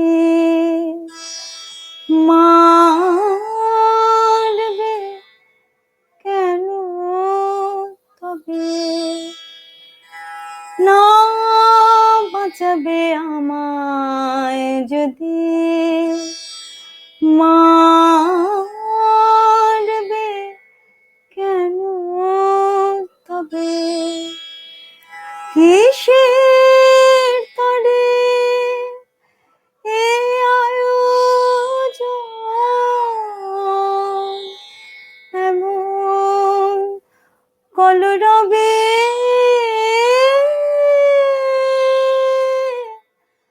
না বাঁচাবে আমায় যদি, মারবে কেন তবে। না বাঁচাবে আমায় যদি, মারবে কেন তবে। অগ্নিবাণে তুঞ্জে ভরা, চরণ ভরে কাঁপে ধরা।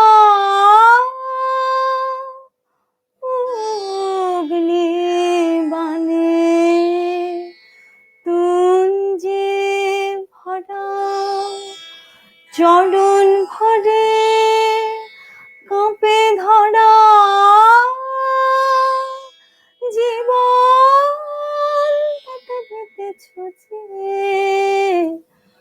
মরণ মহোৎসবে।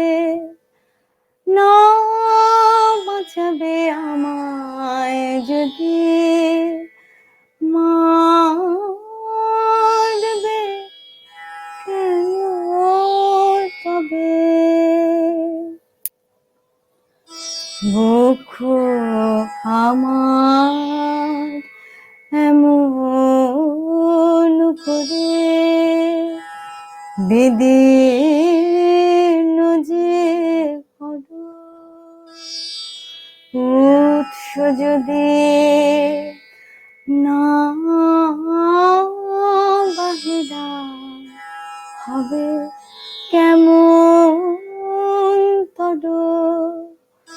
বক্ষ আমার এমন করে বিদীর্ণ যে পদ,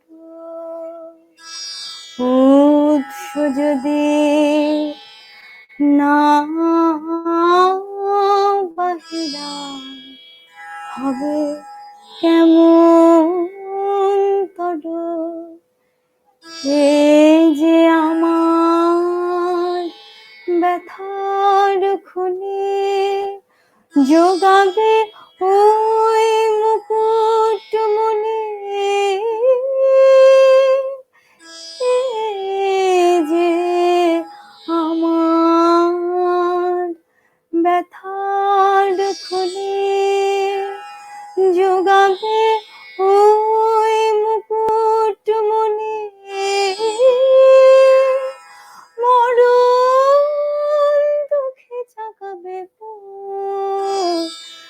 জীবন বল্লভে না বাঁচাবে আমায় যদি মারবে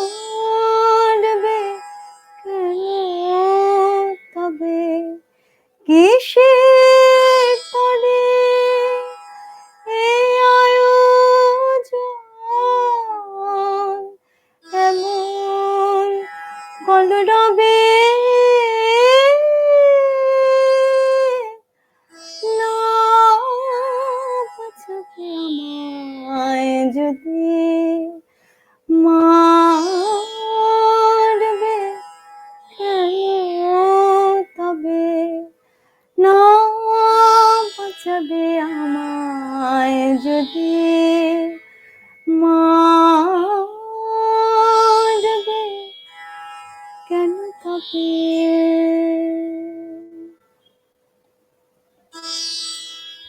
এই পর্বে আমরা সেজুতির করা আরো একটি গান শুনবো, তবে তার আগে একটা প্রশ্ন তোমাকে সেজুতি, তা হচ্ছে যে তোমার গান শুনে বুঝতে পারছি আমি তোমাকে ওয়াহিদ ভাই সঞ্জিতা আপা গড়ে পিঠে মানুষ করেছেন, আমি গলায় তোমার গায়কিতে দেখতে পাচ্ছি, কিন্তু আজকে যারা গান করে তাদের ভেতরে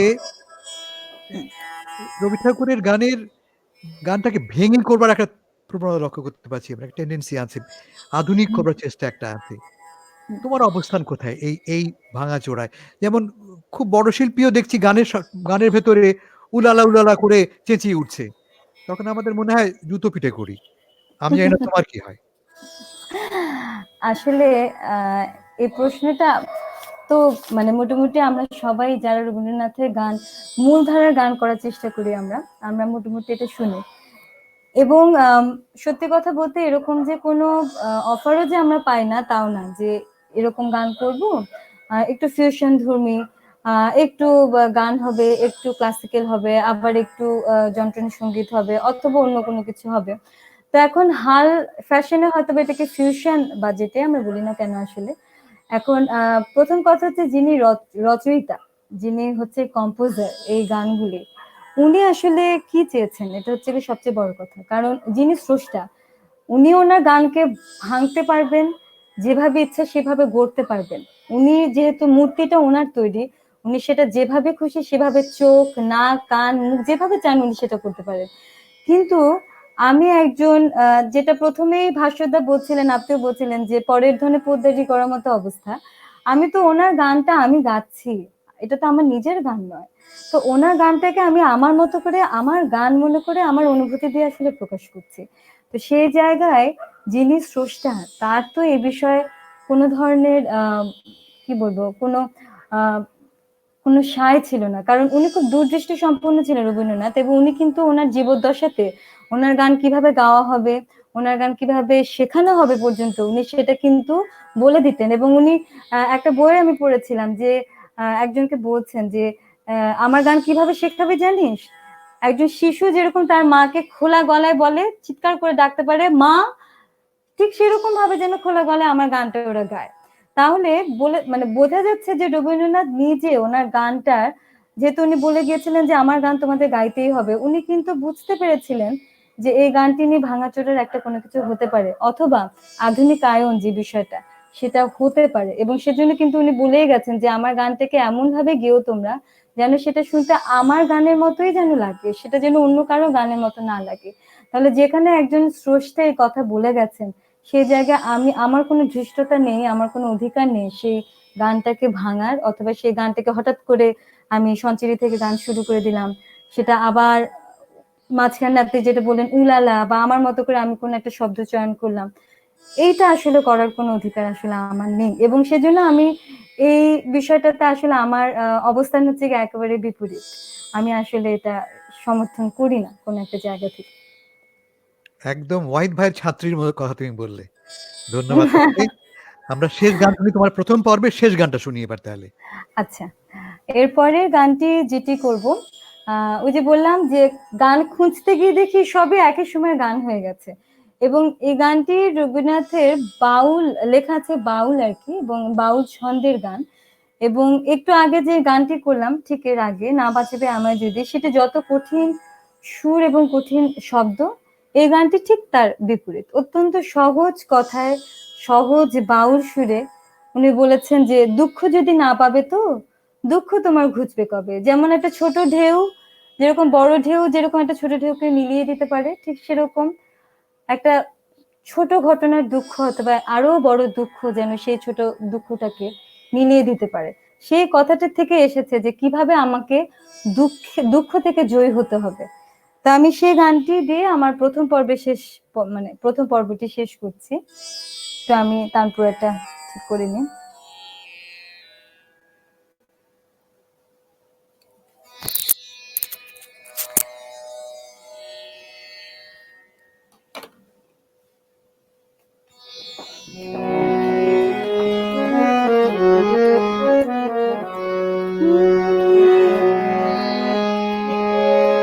দুঃখ যদি না পাবে তো দুঃখ তোমার ঘুচবে কবে।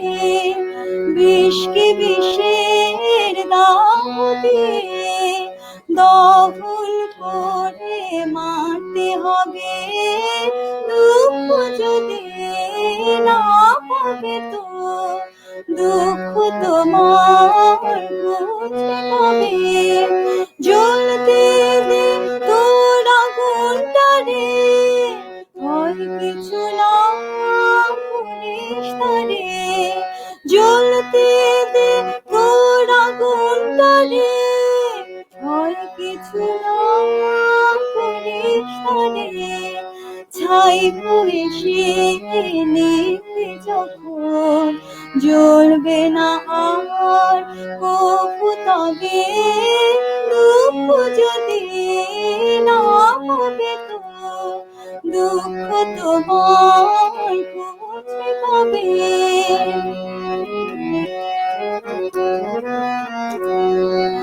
রে কাঁদে পালাস না রে, ধরা দিতে প্রশ্ন কত। দীর্ঘ পথে ছুটে ছুটে দীর্ঘ করে দুঃখটা তোর। রে কাঁদে পালাস না রে, ধরা দিতে প্রশ্ন কত।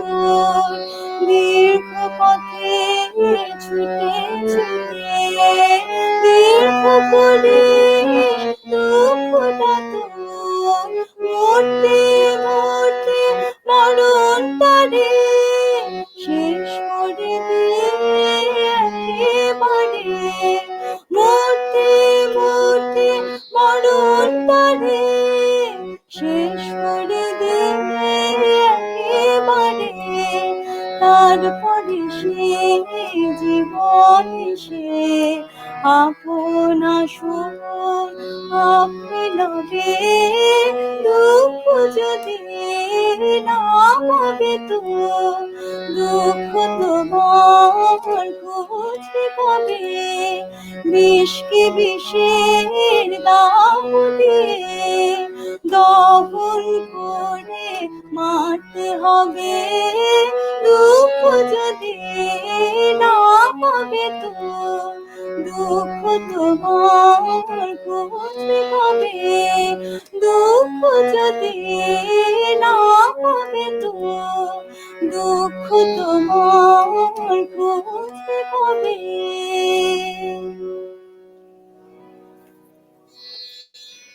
এই ছিল আমাদের প্রথম পর্ব। দ্বিতীয় পর্বে আবার ফিরে আসবে সেজুতি। সেজুতি, তুমি কি শুধু রবি ঠাকুরের গান করো, অন্য কোনো গান করো কি তুমি? নজরুলের গান তুমি তোমার জানা আছে তোমার? নজরুলের গান ওই যে বললাম ছোটবেলায় শিখেছি, কিন্তু এখন মনে হয় গানগুলো স্বরলিপিগুলো একটু পরিবর্তিত হয়ে গেছে। অনুরোধ ছিল একটা, জন্য বলছি আমি, নজরুলের জন্মদিন তো আজকে, একটি গান যদি করো। একটি গান যদি করা যায় আচ্ছা, আমি চেষ্টা করব, অবশ্যই ঠিক আছে, অবশ্যই চেষ্টা করব। আমরা এখন ফিরে যাব ভাস্করদার কাছে।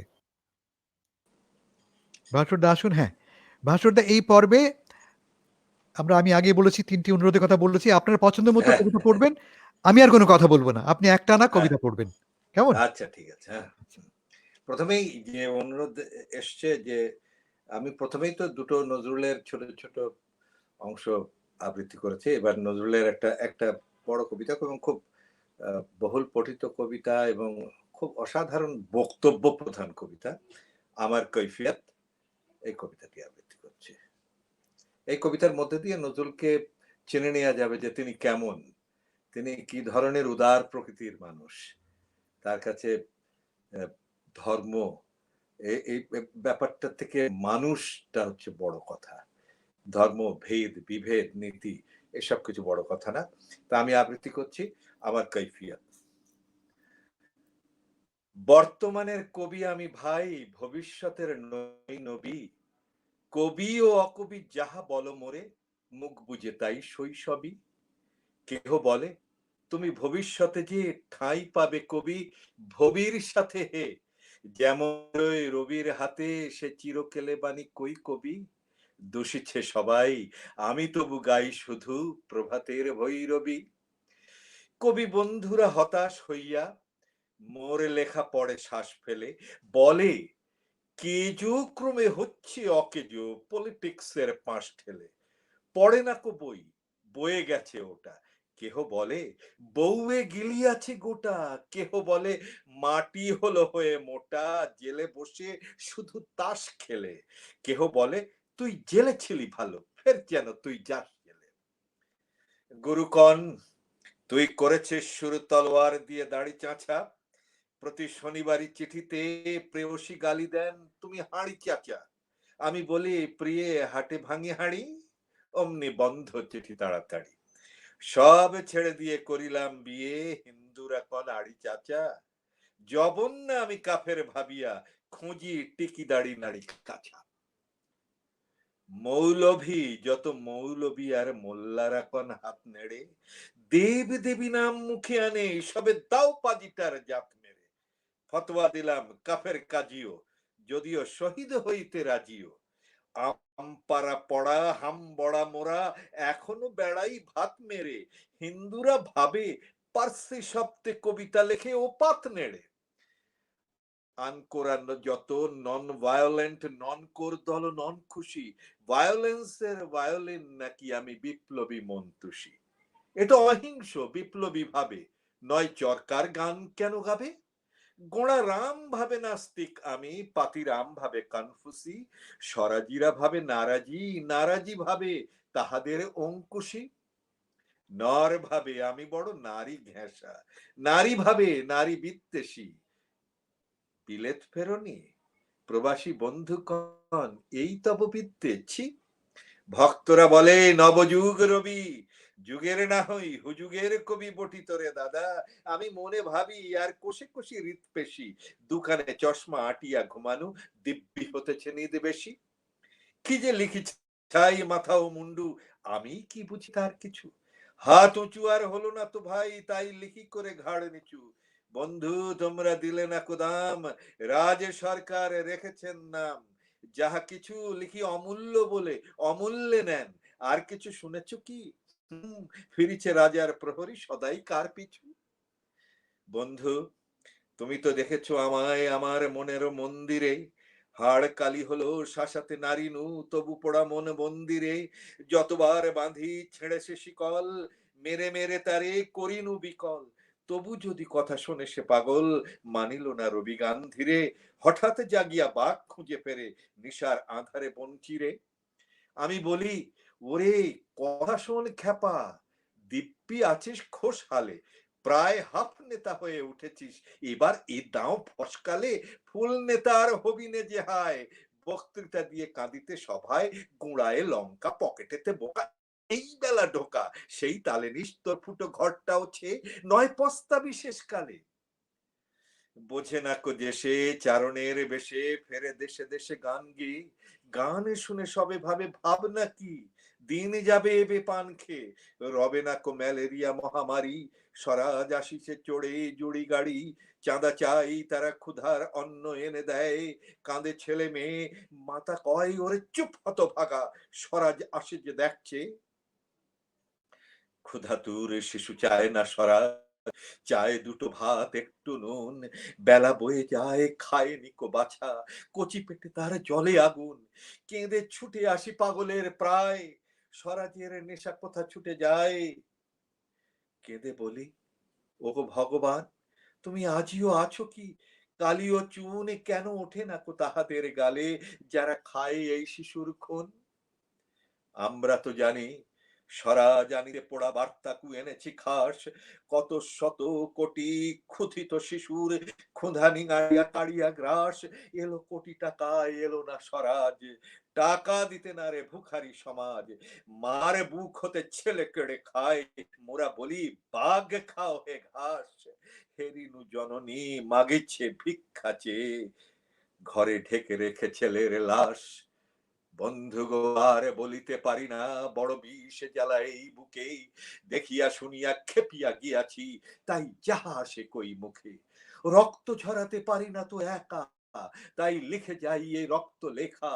বড় কথা বড় ভাব আসে না তো মাথায়, বন্ধু বড় দুঃখে অমর কাব্য তোমরা লিখিও, বন্ধু যাহারা আছো সুখে। পরোয়া করি না বাঁচি বা না বাঁচি, যুগের হুযুগে কেটে গেলে, মাথার ওপরে জ্বলিছেন রবি, রয়েছে সোনার শত ছেলে। প্রার্থনা করো যারা কেড়ে খায় ৩৩ কোটি মুখের গ্রাস, যেন লেখা হয় আমার রক্ত লেখায় তাদের সর্বনাশ।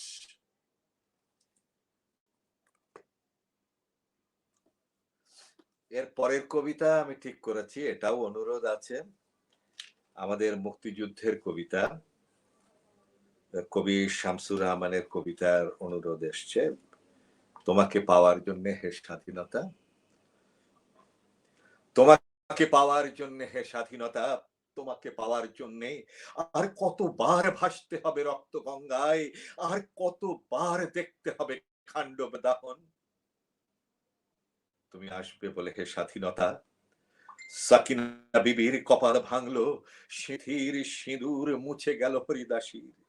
তুমি আসবে বলে হে স্বাধীনতা, শহরের বুকে জলপাই রঙের ট্যাঙ্ক এলো দানবের মতো চিৎকার করতে করতে। তুমি আসবে বলে হে স্বাধীনতা, ছাত্রাবাস বস্তি উজাড় হলো, রিকয়েললেস রাইফেল আর মেশিন গান খই ফোটালো যত্র তত্র। তুমি আসবে বলে ছাই হলো গ্রামের পর গ্রাম। তুমি আসবে বলে বিধ্বস্ত পাড়ায় প্রভুর বাস্তু ভিটার ভগ্ন স্তূপে দাঁড়িয়ে একটা আর্তনাদ করলো একটা কুকুর। তুমি আসবে বলে হে স্বাধীনতা, অবুঝ শিশু হামাগুড়ি দিল পিতামাতার লাশের ওপর। তোমাকে পাওয়ার জন্য হে স্বাধীনতা, তোমাকে পাওয়ার জন্য আর কতবার ভাসতে হবে রক্ত গঙ্গায়, আর কতবার দেখতে হবে খান্ডব দাহন। স্বাধীনতা, তোমার জন্য থুরথুরে এক বুড়ো উদাস দাওয়ায় বসে আছেন, তার চোখের নিচে অপরাহ্নের দুর্বল আলোর ঝিলিক, বাতাসে নড়ছে চুল। স্বাধীনতা, তোমার জন্য মোল্লা বাড়ির এক বিধবা দাঁড়িয়ে আছে নড়বড়ে খুঁটি ধরে দগ্ধ ঘরের। স্বাধীনতা, তোমার জন্য হাড্ডিসার এক অনাথ কিশোরী শূন্য থালা হাতে বসে আছে পথের ধারে।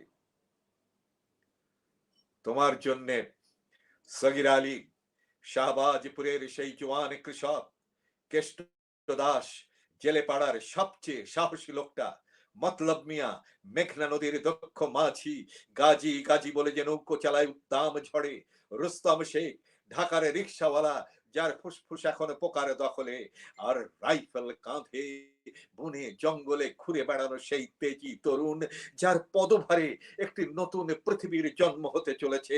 সবাই অধীর প্রতীক্ষা করছে তোমার জন্যে হে স্বাধীনতা। পৃথিবীর এক প্রান্ত থেকে অন্য প্রান্তে জ্বলন্ত ঘোষণার ধ্বনি প্রতিধ্বনি তুলে নতুন নিশান উড়িয়ে দামামা বাজিয়ে দিক বিদিক এই বাংলায় তোমাকে আসতেই হবে হে স্বাধীনতা। এই ছিল কবি শামসুর রহমানের মুক্তিযুদ্ধের কবিতা, বন্দি শিবির থেকে কবিতাটা তিনি লিখেছিলেন। আরেকটা অনুরোধের কবিতা আছে, আমাদেরই প্রিয় শহীদ কাদরী কবি, আমাদের অত্যন্ত শ্রদ্ধেয়, প্রয়াত হয়েছেন, তবু তার কবিতা অমর হয়ে আছে। তার সেই অমর একটি কবিতা, সেই তোমাকে অভিবাদন প্রিয়তমার এই কাব্যগ্রন্থের ওই কবিতাটি আমি আবৃত্তি করছি। তোমাকে অভিবাদন প্রিয়তমা। ভয় নেই, আমি এমন ব্যবস্থা করব যাতে সেনাবাহিনী গোলাপের গুচ্ছ কাঁধে নিয়ে মার্চ পাস্ট করে চলে যাবে এবং স্যালুট করবে কেবল তোমাকে প্রিয়তমা। ভয় নেই, আমি এমন ব্যবস্থা করব বন বাদার ডিঙিয়ে কাঁটাতার ব্যারিকেড পার হয়ে অনেক রণাঙ্গনের স্মৃতি নিয়ে আর্মার্ড কারগুলো এসে দাঁড়াবে ভায়োলিন বোঝাই করে কেবল তোমার দোরগোড়ায় প্রিয়তমা। ভয় নেই, আমি এমন ব্যবস্থা করব, এমন ব্যবস্থা করব B-52 আর MiG-21 গুলো মাথার উপর গো গো করবে। ভয় নেই, আমি এমন ব্যবস্থা করব চকোলেট টফি আর লজেন্স গুলো প্যারাট্রুপারদের মতো ঝরে পড়বে কেবল তোমার উঠোনে প্রিয়তমা। ভয় নেই, ভয় নেই, ভয় নেই, আমি এমন ব্যবস্থা করব একজন কবি কমেন্ট করবেন বঙ্গোপসাগরের সবগুলো রণতরী এবং আসন্ন নির্বাচনে সমরমন্ত্রীর সঙ্গে প্রতিযোগিতায় সবগুলো গণভোট পাবেন একজন প্রেমিক প্রিয়তমা। সংঘর্ষের সব সম্ভাবনা ঠিক যেন শেষ হয়ে যাবে। আমি এমন ব্যবস্থা করব একজন গায়ক অনায়াসে বিরোধী দলের অধিনায়ক হয়ে যাবেন, সীমান্তে ট্রেঞ্চ গুলোয় পাহারা দেবে সারাটা বৎসর লাল নীল সোনালী মাছ। ভালোবাসার চোরাচালান ছাড়া সব কিছু নিষিদ্ধ হয়ে যাবে প্রিয়তমা। ভয় নেই, আমি এমন ব্যবস্থা করব মুদ্রাস্ফীতি কমে গিয়ে বেড়ে যাবে, শিল্পোত্তীর্ণ কবিতার সংখ্যা প্রতিদিন। আমি এমন ব্যবস্থা করব গণরোষের বদলে গণচুম্বনের ভয়ে হন্তারকের হাত থেকে পড়ে যাবে ছুরি প্রিয়তমা। ভয় নেই, আমি এমন ব্যবস্থা করব শীতের পার্কের ওপর বসন্তের সংগোপন আক্রমণের মতো অ্যাকর্ডিয়ন বাজাতে বাজাতে বিপ্লবীরা দাঁড়াবে শহরে। ভয় নেই, আমি এমন ব্যবস্থা করব স্টেট ব্যাংকে গিয়ে গোলাপ কিংবা চন্দ্রমল্লিকা ভাঙালে অন্তত 4 লক্ষ টাকা পাওয়া যাবে, একটি বেলফুল দিলে 4টি কার্ডিগান। ভয় নেই, ভয় নেই, ভয় নেই, আমি এমন ব্যবস্থা করব নৌ বিমান আর পদাতিক বাহিনী কেবল তোমাকেই চতুর্দিক থেকে ঘিরে ঘিরে নিশিদিন অভিবাদন করবে প্রিয়তমা।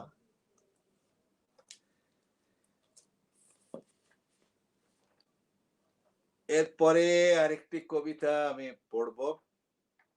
তিনিও সম্প্রতি না, বেশ কয়েক বছর হলো তিনি প্রয়াত হয়েছেন। ঢাকা বিশ্ববিদ্যালয়ের ইংরেজি বিভাগের অধ্যাপক ছিলেন খন্দকার আশরাফ হোসেন। তিনি এই হ্যামলেট নাটকের থেকে নির্যাস নিয়ে তিনি একটা কবিতা লিখেছেন। তার হ্যামলেট তার প্রিয় বন্ধু হরেশিওর প্রতি যে কথাগুলো বলছে সেইগুলো নিয়ে একটা কবিতা।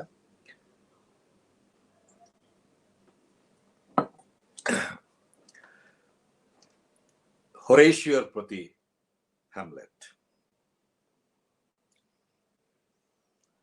বিদায় বন্ধু, মৃত্যুর তীর থেকে জীবনের স্বস্তির প্রতিভূ তোমাকে বিদায়।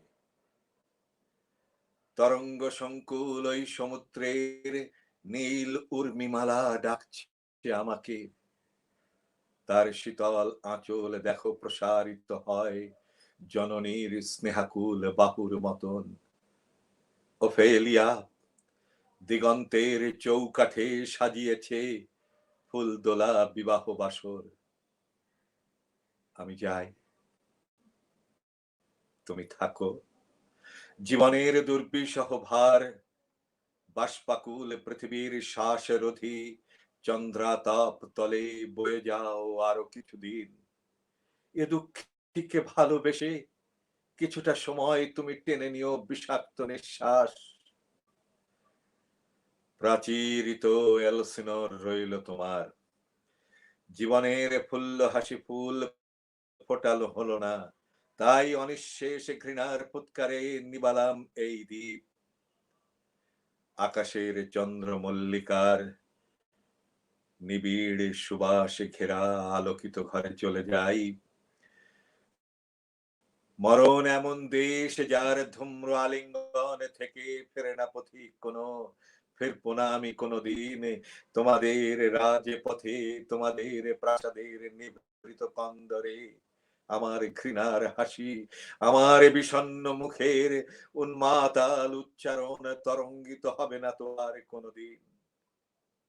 মৃত্যুর সমন হাতে ওই যে দাঁড়িয়ে আছে ক্ষমাহীন দূত। আর তো সময় নেই হরেশিও তোমাকে বলার, কোন দুঃস্বপ্নের প্রেত এতদিন তরবারি হাতে আমাকে তাড়ালো। কোন দুঃস্বপ্নের প্রেত, কোন অন্তর্যামী বিষাদের সাপ দংশনে আহত করে পাঠালো আমাকে দূর গহন আধারে। দেখেছি পিতার মুখ অন্ধকার প্রাসাদ প্রাকারে ডেকে যায়, হ্যামলেট ব্যর্থ তুই, তরবারি তোর কান্নার শিশিরে শুধু ক্ষয় প্রাপ্ত ধারহীন মরিচার গ্রাস। জননীর শ্বেত শুভ্র বসনের উড়ন্ত আঁচলে এখনো পাপের দাগ, কামুকের ইচ্ছার নিশান। সব গেছে, দুঃখ নেই, অভ্রভেদী শুধু মনস্তাপ। পশ্চাতে গেলাম ফেলে কালিমাখা আহত সম্মান। তোমাকে বলতে হবে হরেশীয় অবিশ্বাসী মানুষের কাছে আমার দুঃখের কথা।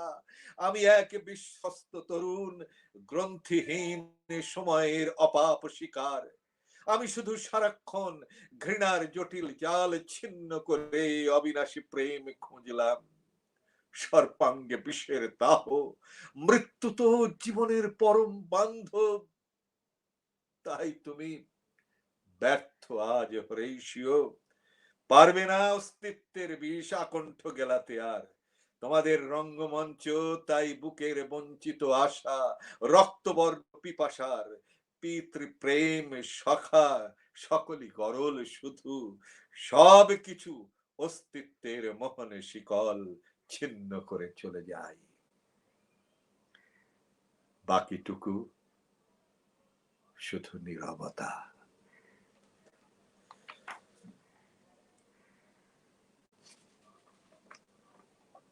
এরপরে আরেকটা কবিতা আমি পড়তে চাই। আমাদের টিএসসি তে, টিচার স্টুডেন্ট সেন্টারে আমাদের একজন কবি বন্ধু, বয়স্ক অগ্রজ কবি বন্ধু, যিনি সকল আবৃত্তি দলের সকল আবৃত্তি কর্মী যারা আবৃত্তি করে তাদের অত্যন্ত প্রিয়জন, প্রিয় বন্ধু। তার নাম হচ্ছে কবি এফ আকরাম হোসেন। তার একটা আমার কবিতা খুব ভালো লেগেছে, আমার কাছে রয়ে গেছে। সেই কবিতাটা আমি আজকে আবৃত্তি করছি। নূপুর বাজে ঝকমারি সব। এখানে রাতের আকাশ, আলো বাতাস অযুত ব্যথায় মুখটি ঢাকে। এখানে ছিন্ন মূলে ফুটপাতে যে আসছে দিনের স্বপ্ন আঁকে। এখানে বাউলের একতারাটা সুর হারায় যে নিঠুর বানের শব্দ শুনে। এখানে ভালোবাসা বিক্রি হয় যে সহজে টাকার আগ্রাসনে।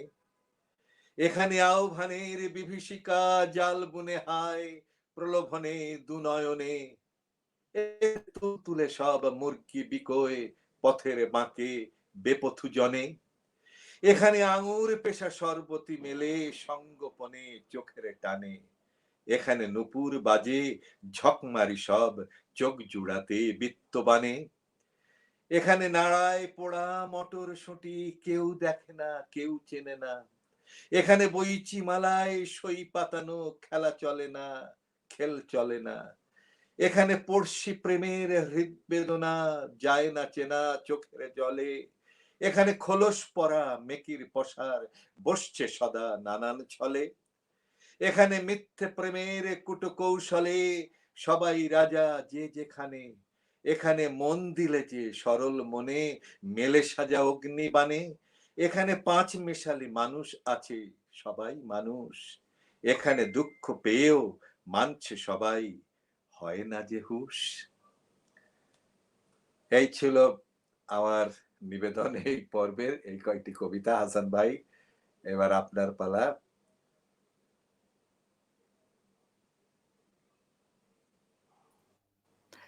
ভাস্করদা, আপনাকে অনেক অনেক ধন্যবাদ। আমরা এতক্ষণ কবিতা পাঠ শুনলাম। নাট্যাভিনেতা, নাট্য পরিচালক, সাংবাদিক, শিক্ষক এবং আমাদের প্রধানতম আবৃত্তিকারদের একজন ভাস্কর বন্দ্যোপাধ্যায়। আপনাকে অনেক ধন্যবাদ ভাস্করদা। ধন্যবাদ আপনাকে হাসান ভাই। আমরা এরপরে আমাদের দ্বিতীয় পর্বের অন্য শিল্পী সেঁজুতি বড়ুয়া। সেঁজুতি, হ্যাঁ। গতবার মতো মানে ভাস্করদার মতো তুমিও কিন্তু গান করবে, আমি কথা বলবো না। তুমি তোমার পছন্দের এবং অন্যদের গানগুলি যদি করো খুশি হবে। গান শোনাতে সেঁজুতি বড়ুয়া। ঠিক আছে। আমি প্রথমেই আমার দ্বিতীয় পর্বের প্রথম যে নিবেদন, আমি চিন্তা করেছি দুটো প্রেম পর্যায়ে গান অবশ্যই করব। এই দুটো গান আমার ভীষণ প্রিয়, কারণ ছোটবেলা থেকে এই দুটো গান আমি একটি কণিকা বন্দ্যোপাধ্যায়ের গলায় আর একটি সাগর সেনের গলায় ভীষণভাবে শুনেছি। তো সেজন্য এই দুটো গান প্রথমে গেয়ে নিই, তারপর হয়তোবা আমি অনুরোধের যে নজরুল গীতি বললেন আমি অবশ্যই করব। দেখি। প্রথমটি রাজা নাটকের গান, আমি রূপে তোমায় ভুলাবো না। আমার আওয়াজটা মোটামুটি হয়তোবা ঠিক আছে কিনা আমি জানি না, অর্ঘদা জানালেন একটু কেটে কেটে আসছে।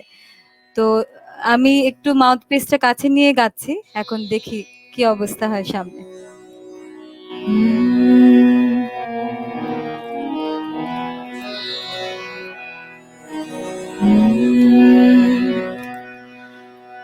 আমি রূপে তোমায়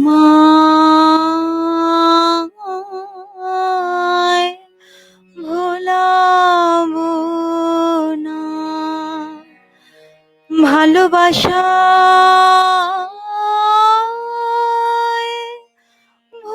ভোলাবো আমি, হাত দিয়ে দ্বার খুলবো না গো, গান দিয়ে দ্বার খোলাবো, রূপে তোমায় ভোলাবো না,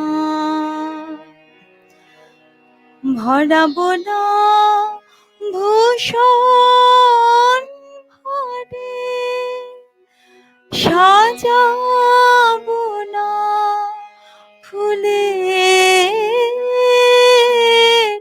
হারে, ভরাবো না ভূষণ ভরে, সাজাবো না ফুলের হারে,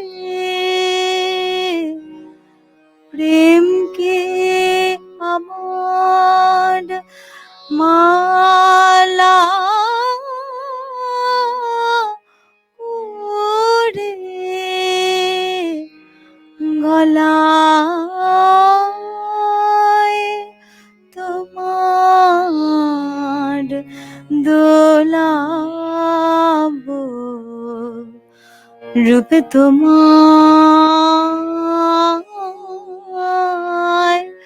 ভোলাবো না,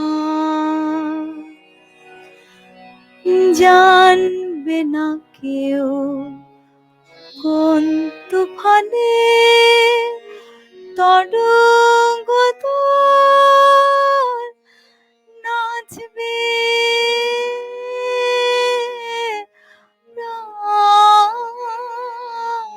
প্রাণে, জানবে না কেউ কোন তুফানে তরঙ্গ তোর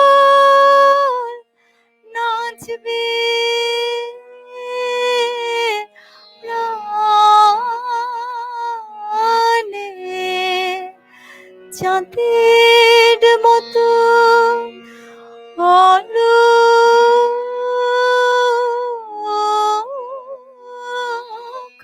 টানে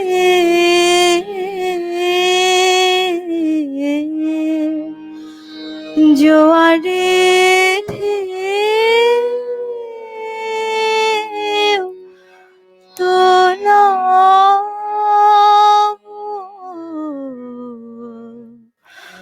রূপে তোমায় ভোলাব না ভালোবাসায় ভোলাব আমি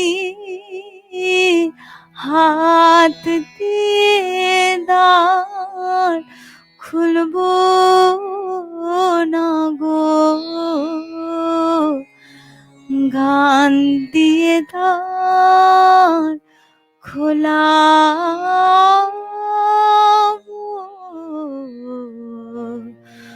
রূপে তোমায়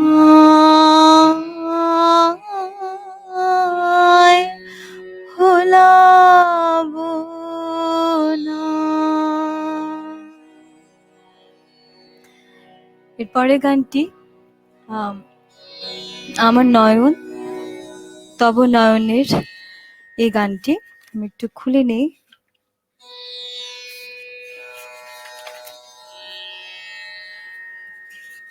এটিও প্রেম পর্যায়ের গান এবং রবীন্দ্রনাথের প্রায় ৬৭ বছর বয়সে লেখা, মূলত পরিণত বয়সের গানই আমরা বলতে পারি।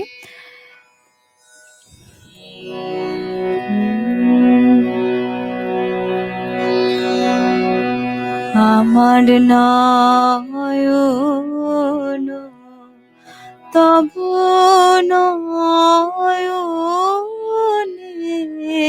নয়নের নিবিড় ছায়ায় মনের কথার কুসুম কোরক খোঁজে সেথায় কখনো অগম গোপন গহন মায়ায় পথ হারাইল ও যে আমার নয়ন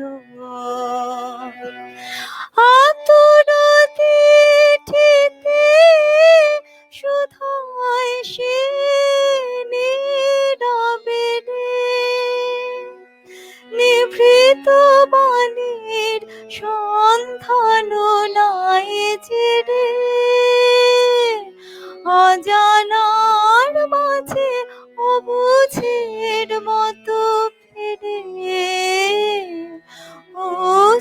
অশ্রুধারায় মজে আমার নয়ন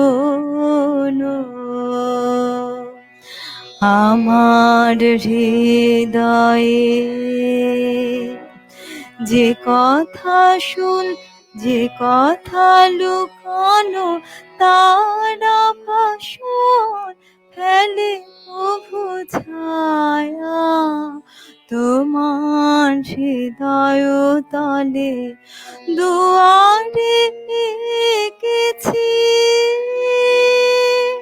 রক্ত রেখায় পদ্ম আসন সে তোমারে কিছু বলে তোমার হৃদয় তলে তব কুঞ্জের পথ দিয়ে যেতে যেতে বাতাসে বাতাসে ব্যথা দিয়ে মোর পেতে বাতাসে বাতাসে ব্যথা দিয়ে মোর পেতে বাঁশি কি আশায় ভাষা দেয় আকাশেতে সে কি কেহ নাহি বুঝে আমার নয়ন তব নয়ন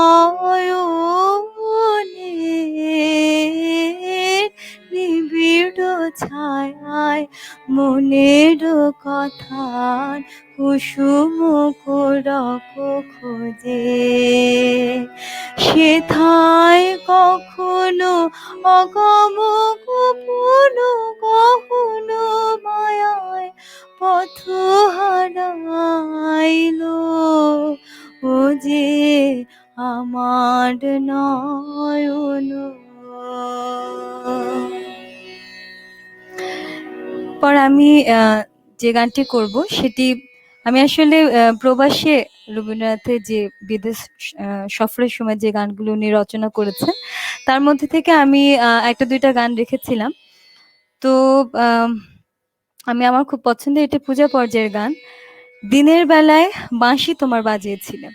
এটি রবীন্দ্রনাথের 1926 সালে লেখা। উনি বুডাপেস্টে যখন ছিলেন এবং সে সময় উনি ইউরোপের বেশ কয়েকটি দেশ উনি ভ্রমণ করেছিলেন এবং বক্তৃতা দিয়েছিলেন, সম্বর্ধনা পেয়েছিলেন।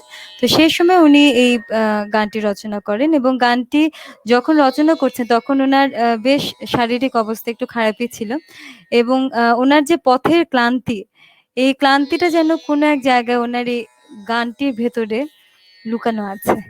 আমি গানটি করার চেষ্টা করছি।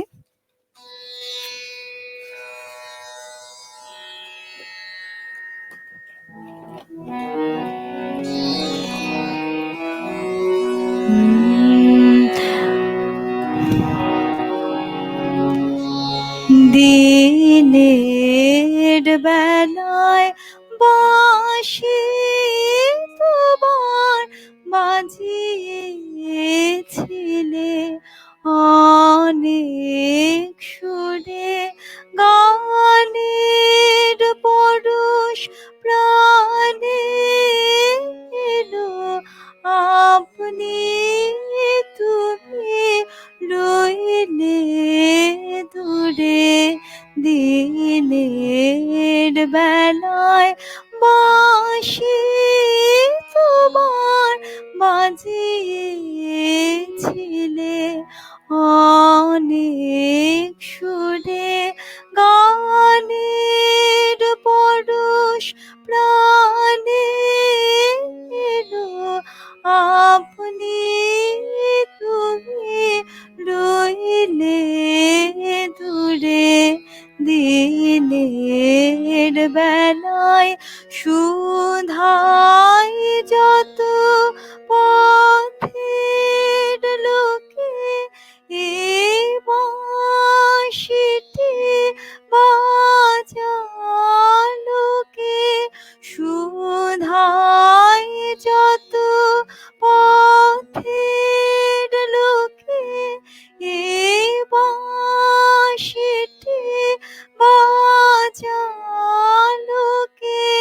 নানান নামে ভোলায় তারা, নানান দ্বারে বেড়ায় ঘুরে।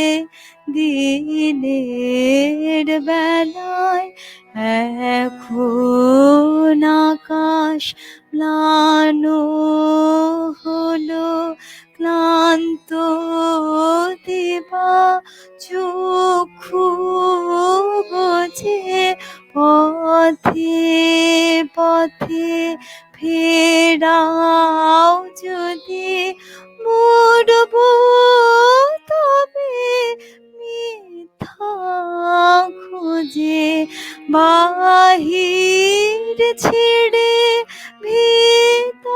ভিতরেতে আপনি লহ আসন পেতে, বাহির ছেড়ে ভিতরেতে আপনি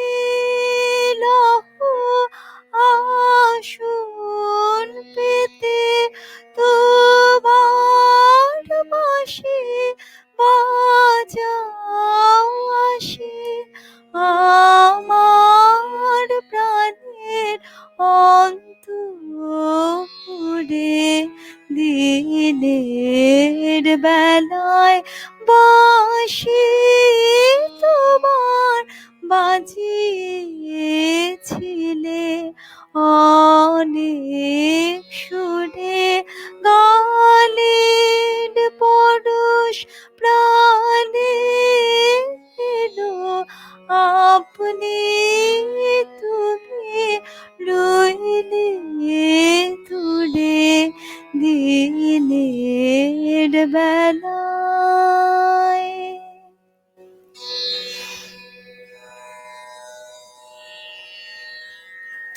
আমি এখন যেহেতু আজকে নজরুল জয়ন্তী, সে জায়গায় আজকে ওনার একটি গান না গাওয়াটা আসলে কিছুটা অন্যায় হয়ে যায়। তো আমি আসলে চেষ্টা করছি, আমিও বহুদিন নজরুল করি না, এবং এই গানটি আমার অত্যন্ত প্রিয় একজন বান্ধবী, আমরা দুজন একসাথে ছায়ানটে, ও নজরুলে ছিল, আমি রবীন্দ্রসঙ্গীতে ছিলাম, ওর নাম প্রীতি। তো ও যখন গানটা শিখেছে তখন আমাকে শিখিয়েছিল গানটা, ভরিয়া পরাণ শুনিতেছি গান।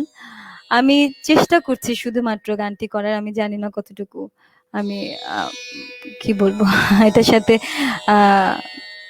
করতে পারবো আর কি। গানটা শুরু করছি।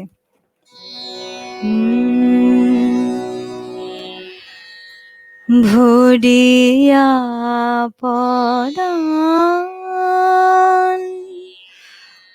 শুনিতেছি গান,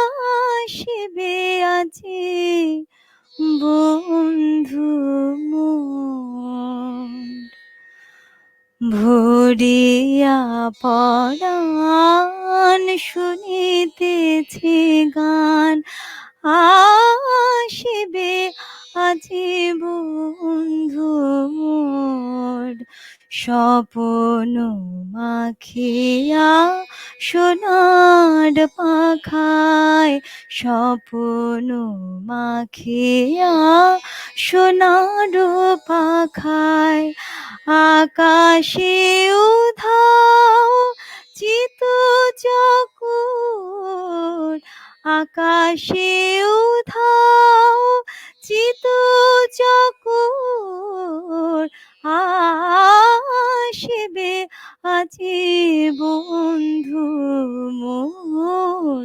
ভরিয়া পরাণ শুনিতেছি গান। হে জল বিছানো বন পথ দিয়া ডাগায় চরণ, আসিবে গো প্রিয়া। হে জল বিছানো বন পথ দিয়া ডাগায় চরণ, আসিবে গো প্রিয়া। নদীর ধারে বন কিনারে ইঙ্গিত হানে শ্যাম কিশোর, আসিবে আজি বন্ধু মোর, ভরিয়া পরাণ শুনিতেছি গান। চন্দ্র চূড় মেঘের গায়, মরার মিথুন উড়িয়া যায়, চন্দ্র চূড় মেঘের গায়, মরার মিথুন উড়িয়া যায়, নেশা ধরে চোখে আলো ছায়ায়, নেশা ধরে চোখে আলো ছায়ায়, বহিছে পবন গন্ধ চোর, বহিছে পবন গন্ধ চোর,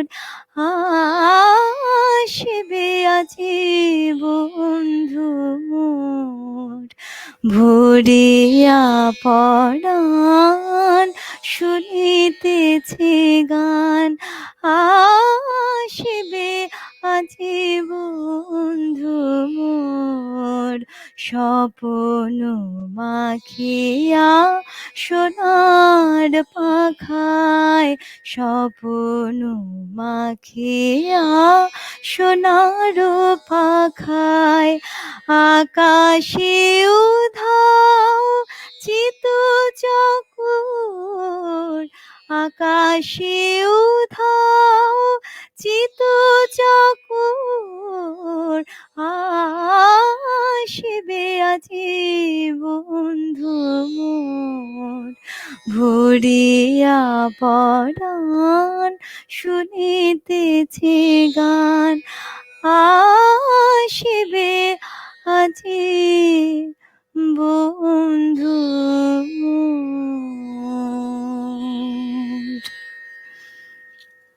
হাসান ভাই, আমি আমার পর্বটুকু শেষ করলাম।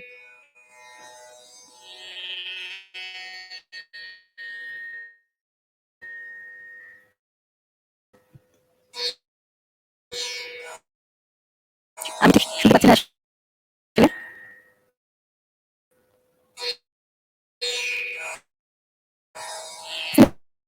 আমি আসলে শুনতে পাচ্ছি না সালমা।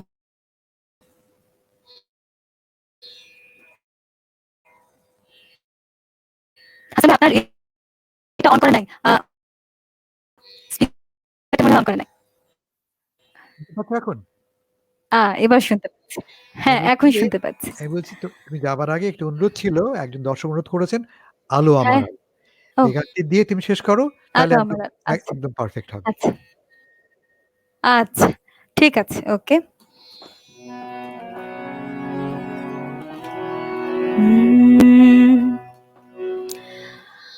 আলো আমার আলো গো, আলো ভুবন ভরা, আলো নয়ন ধোয়া আমার, আলো হৃদয় হরা, আলো আমার আলো গো, আলো ভুবন ভরা, আলো নয়ন ধোয়া আমার, আলো হৃদয় হরা, নাচে আলো নাচে ও ভাই আমার প্রাণের কাছে, বাজে আলো বাজে ও ভাই হৃদয় বিনার মাঝে, নাচে আলো নাচে ও ভাই আমার প্রাণের মাঝে, বাজে আলো বাজে ও ভাই হৃদয় বিনার মাঝে, জাগে আকাশ ছুটে বাতাস হাসে সকল ধরা, আলো আমার আলো গো, আলো ভুবন ভরা, আলো নয়ন ধোয়া আমার, আলো হৃদয় হরা, আলোর স্রোতে পাল তুলেছে হাজার প্রজাপতি, আলোর ঢেউয়ে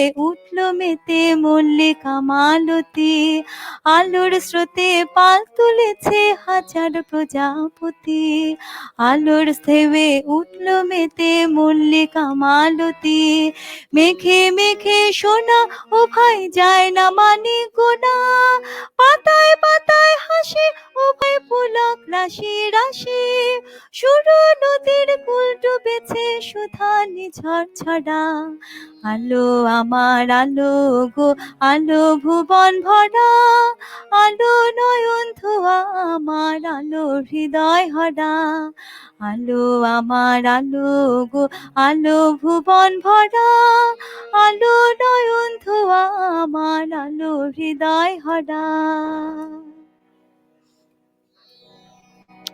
সেজুতি, তোমাকে অনেক ধন্যবাদ। এই গানটিতে শেষ করার মানে হলো যে আশা আছে, আলো আসবে, এই দুর্যোগ কাটবে। প্রিয় দর্শক, জি, এই ছিল আমাদের আজকের অনুষ্ঠান। এতে আমরা ২ প্রজন্মের ২ শিল্পীকে পেলাম। কবিতা পড়ে শোনালেন আমাদেরকে ভাস্বর বন্দ্যোপাধ্যায়, গান শোনালেন সেজুতি বড়ুয়া। আবার দেখা হবে আগামী সপ্তাহে। ভালো থাকবেন। আমি একটু কৃতজ্ঞতা জানিয়ে নিই অবশ্যই। অর্ঘদাকে, হাসান ভাই আপনাকে এবং অবশ্যই ভাস্বরদাকে। আমার মনে হয় এই আড্ডায় আমার নিজেকে খুব মনে হচ্ছিল আমি এত ছোট একজন মানুষ, এত বড় মানুষদের সাথে মনে হয় আমাকে এখানে মানাচ্ছে না, এরকম একটা অনুভূতি আমার প্রথম থেকে হচ্ছিল। তো আমি বলবো আপনাদের সকলের প্রতি আমার অশেষ কৃতজ্ঞতা আমাকে এই অনুষ্ঠানে আমন্ত্রণ জানানোর জন্য, এবং খুব ভালো লাগলো। আমার মনে হয় বহুদিন পরে একটা অনুষ্ঠান খুব পরিপূর্ণভাবে করলাম, যেরকম ভালো আবৃত্তি সেরকম ভালো সঞ্চালনা, আমার খুব ভালো লেগেছে। আপনাদের সকলকে অনেক ধন্যবাদ। সবাইকে ধন্যবাদ। তোমাকে ধন্যবাদ। ভাস্করদাকে ধন্যবাদ। দর্শকদের ধন্যবাদ। হ্যাঁ। ভাস্করদা আপনি কিছু বলবেন শেষ কথা? সবাইকে অনেক ধন্যবাদ। হ্যাঁ, না আমার কথা হচ্ছে যে ভাল লাগলো যে এই যে সঙ্গটা এতক্ষণ ধরে গান শুনলাম, তারপরে আপনার সঞ্চালনার মধ্যে থাকলাম এবং আমি নিজে কবিতা শোনালাম। তারপরে সব মিলিয়ে একটা পরিবেশ এতক্ষণ ছিলাম, সেটা খুব ভালো লাগলো। তো আজকে হুম, শ্রোতা দর্শক যারা ছিলেন তাদের কেমন লেগেছে আমি জানি না। তবে সবার কাছ থেকে বিদায় নিচ্ছি। নিশ্চয়ই একটা আবেশ নিয়ে আপনারা এতক্ষণ ছিলেন। তো নমস্কার সবাইকে। সবাই সবাইকে ধন্যবাদ। হুম, শুভরাত্রি, শুভ সকাল। শুভরাত্রি। শুভরাত্রি। শুভরাত্রি।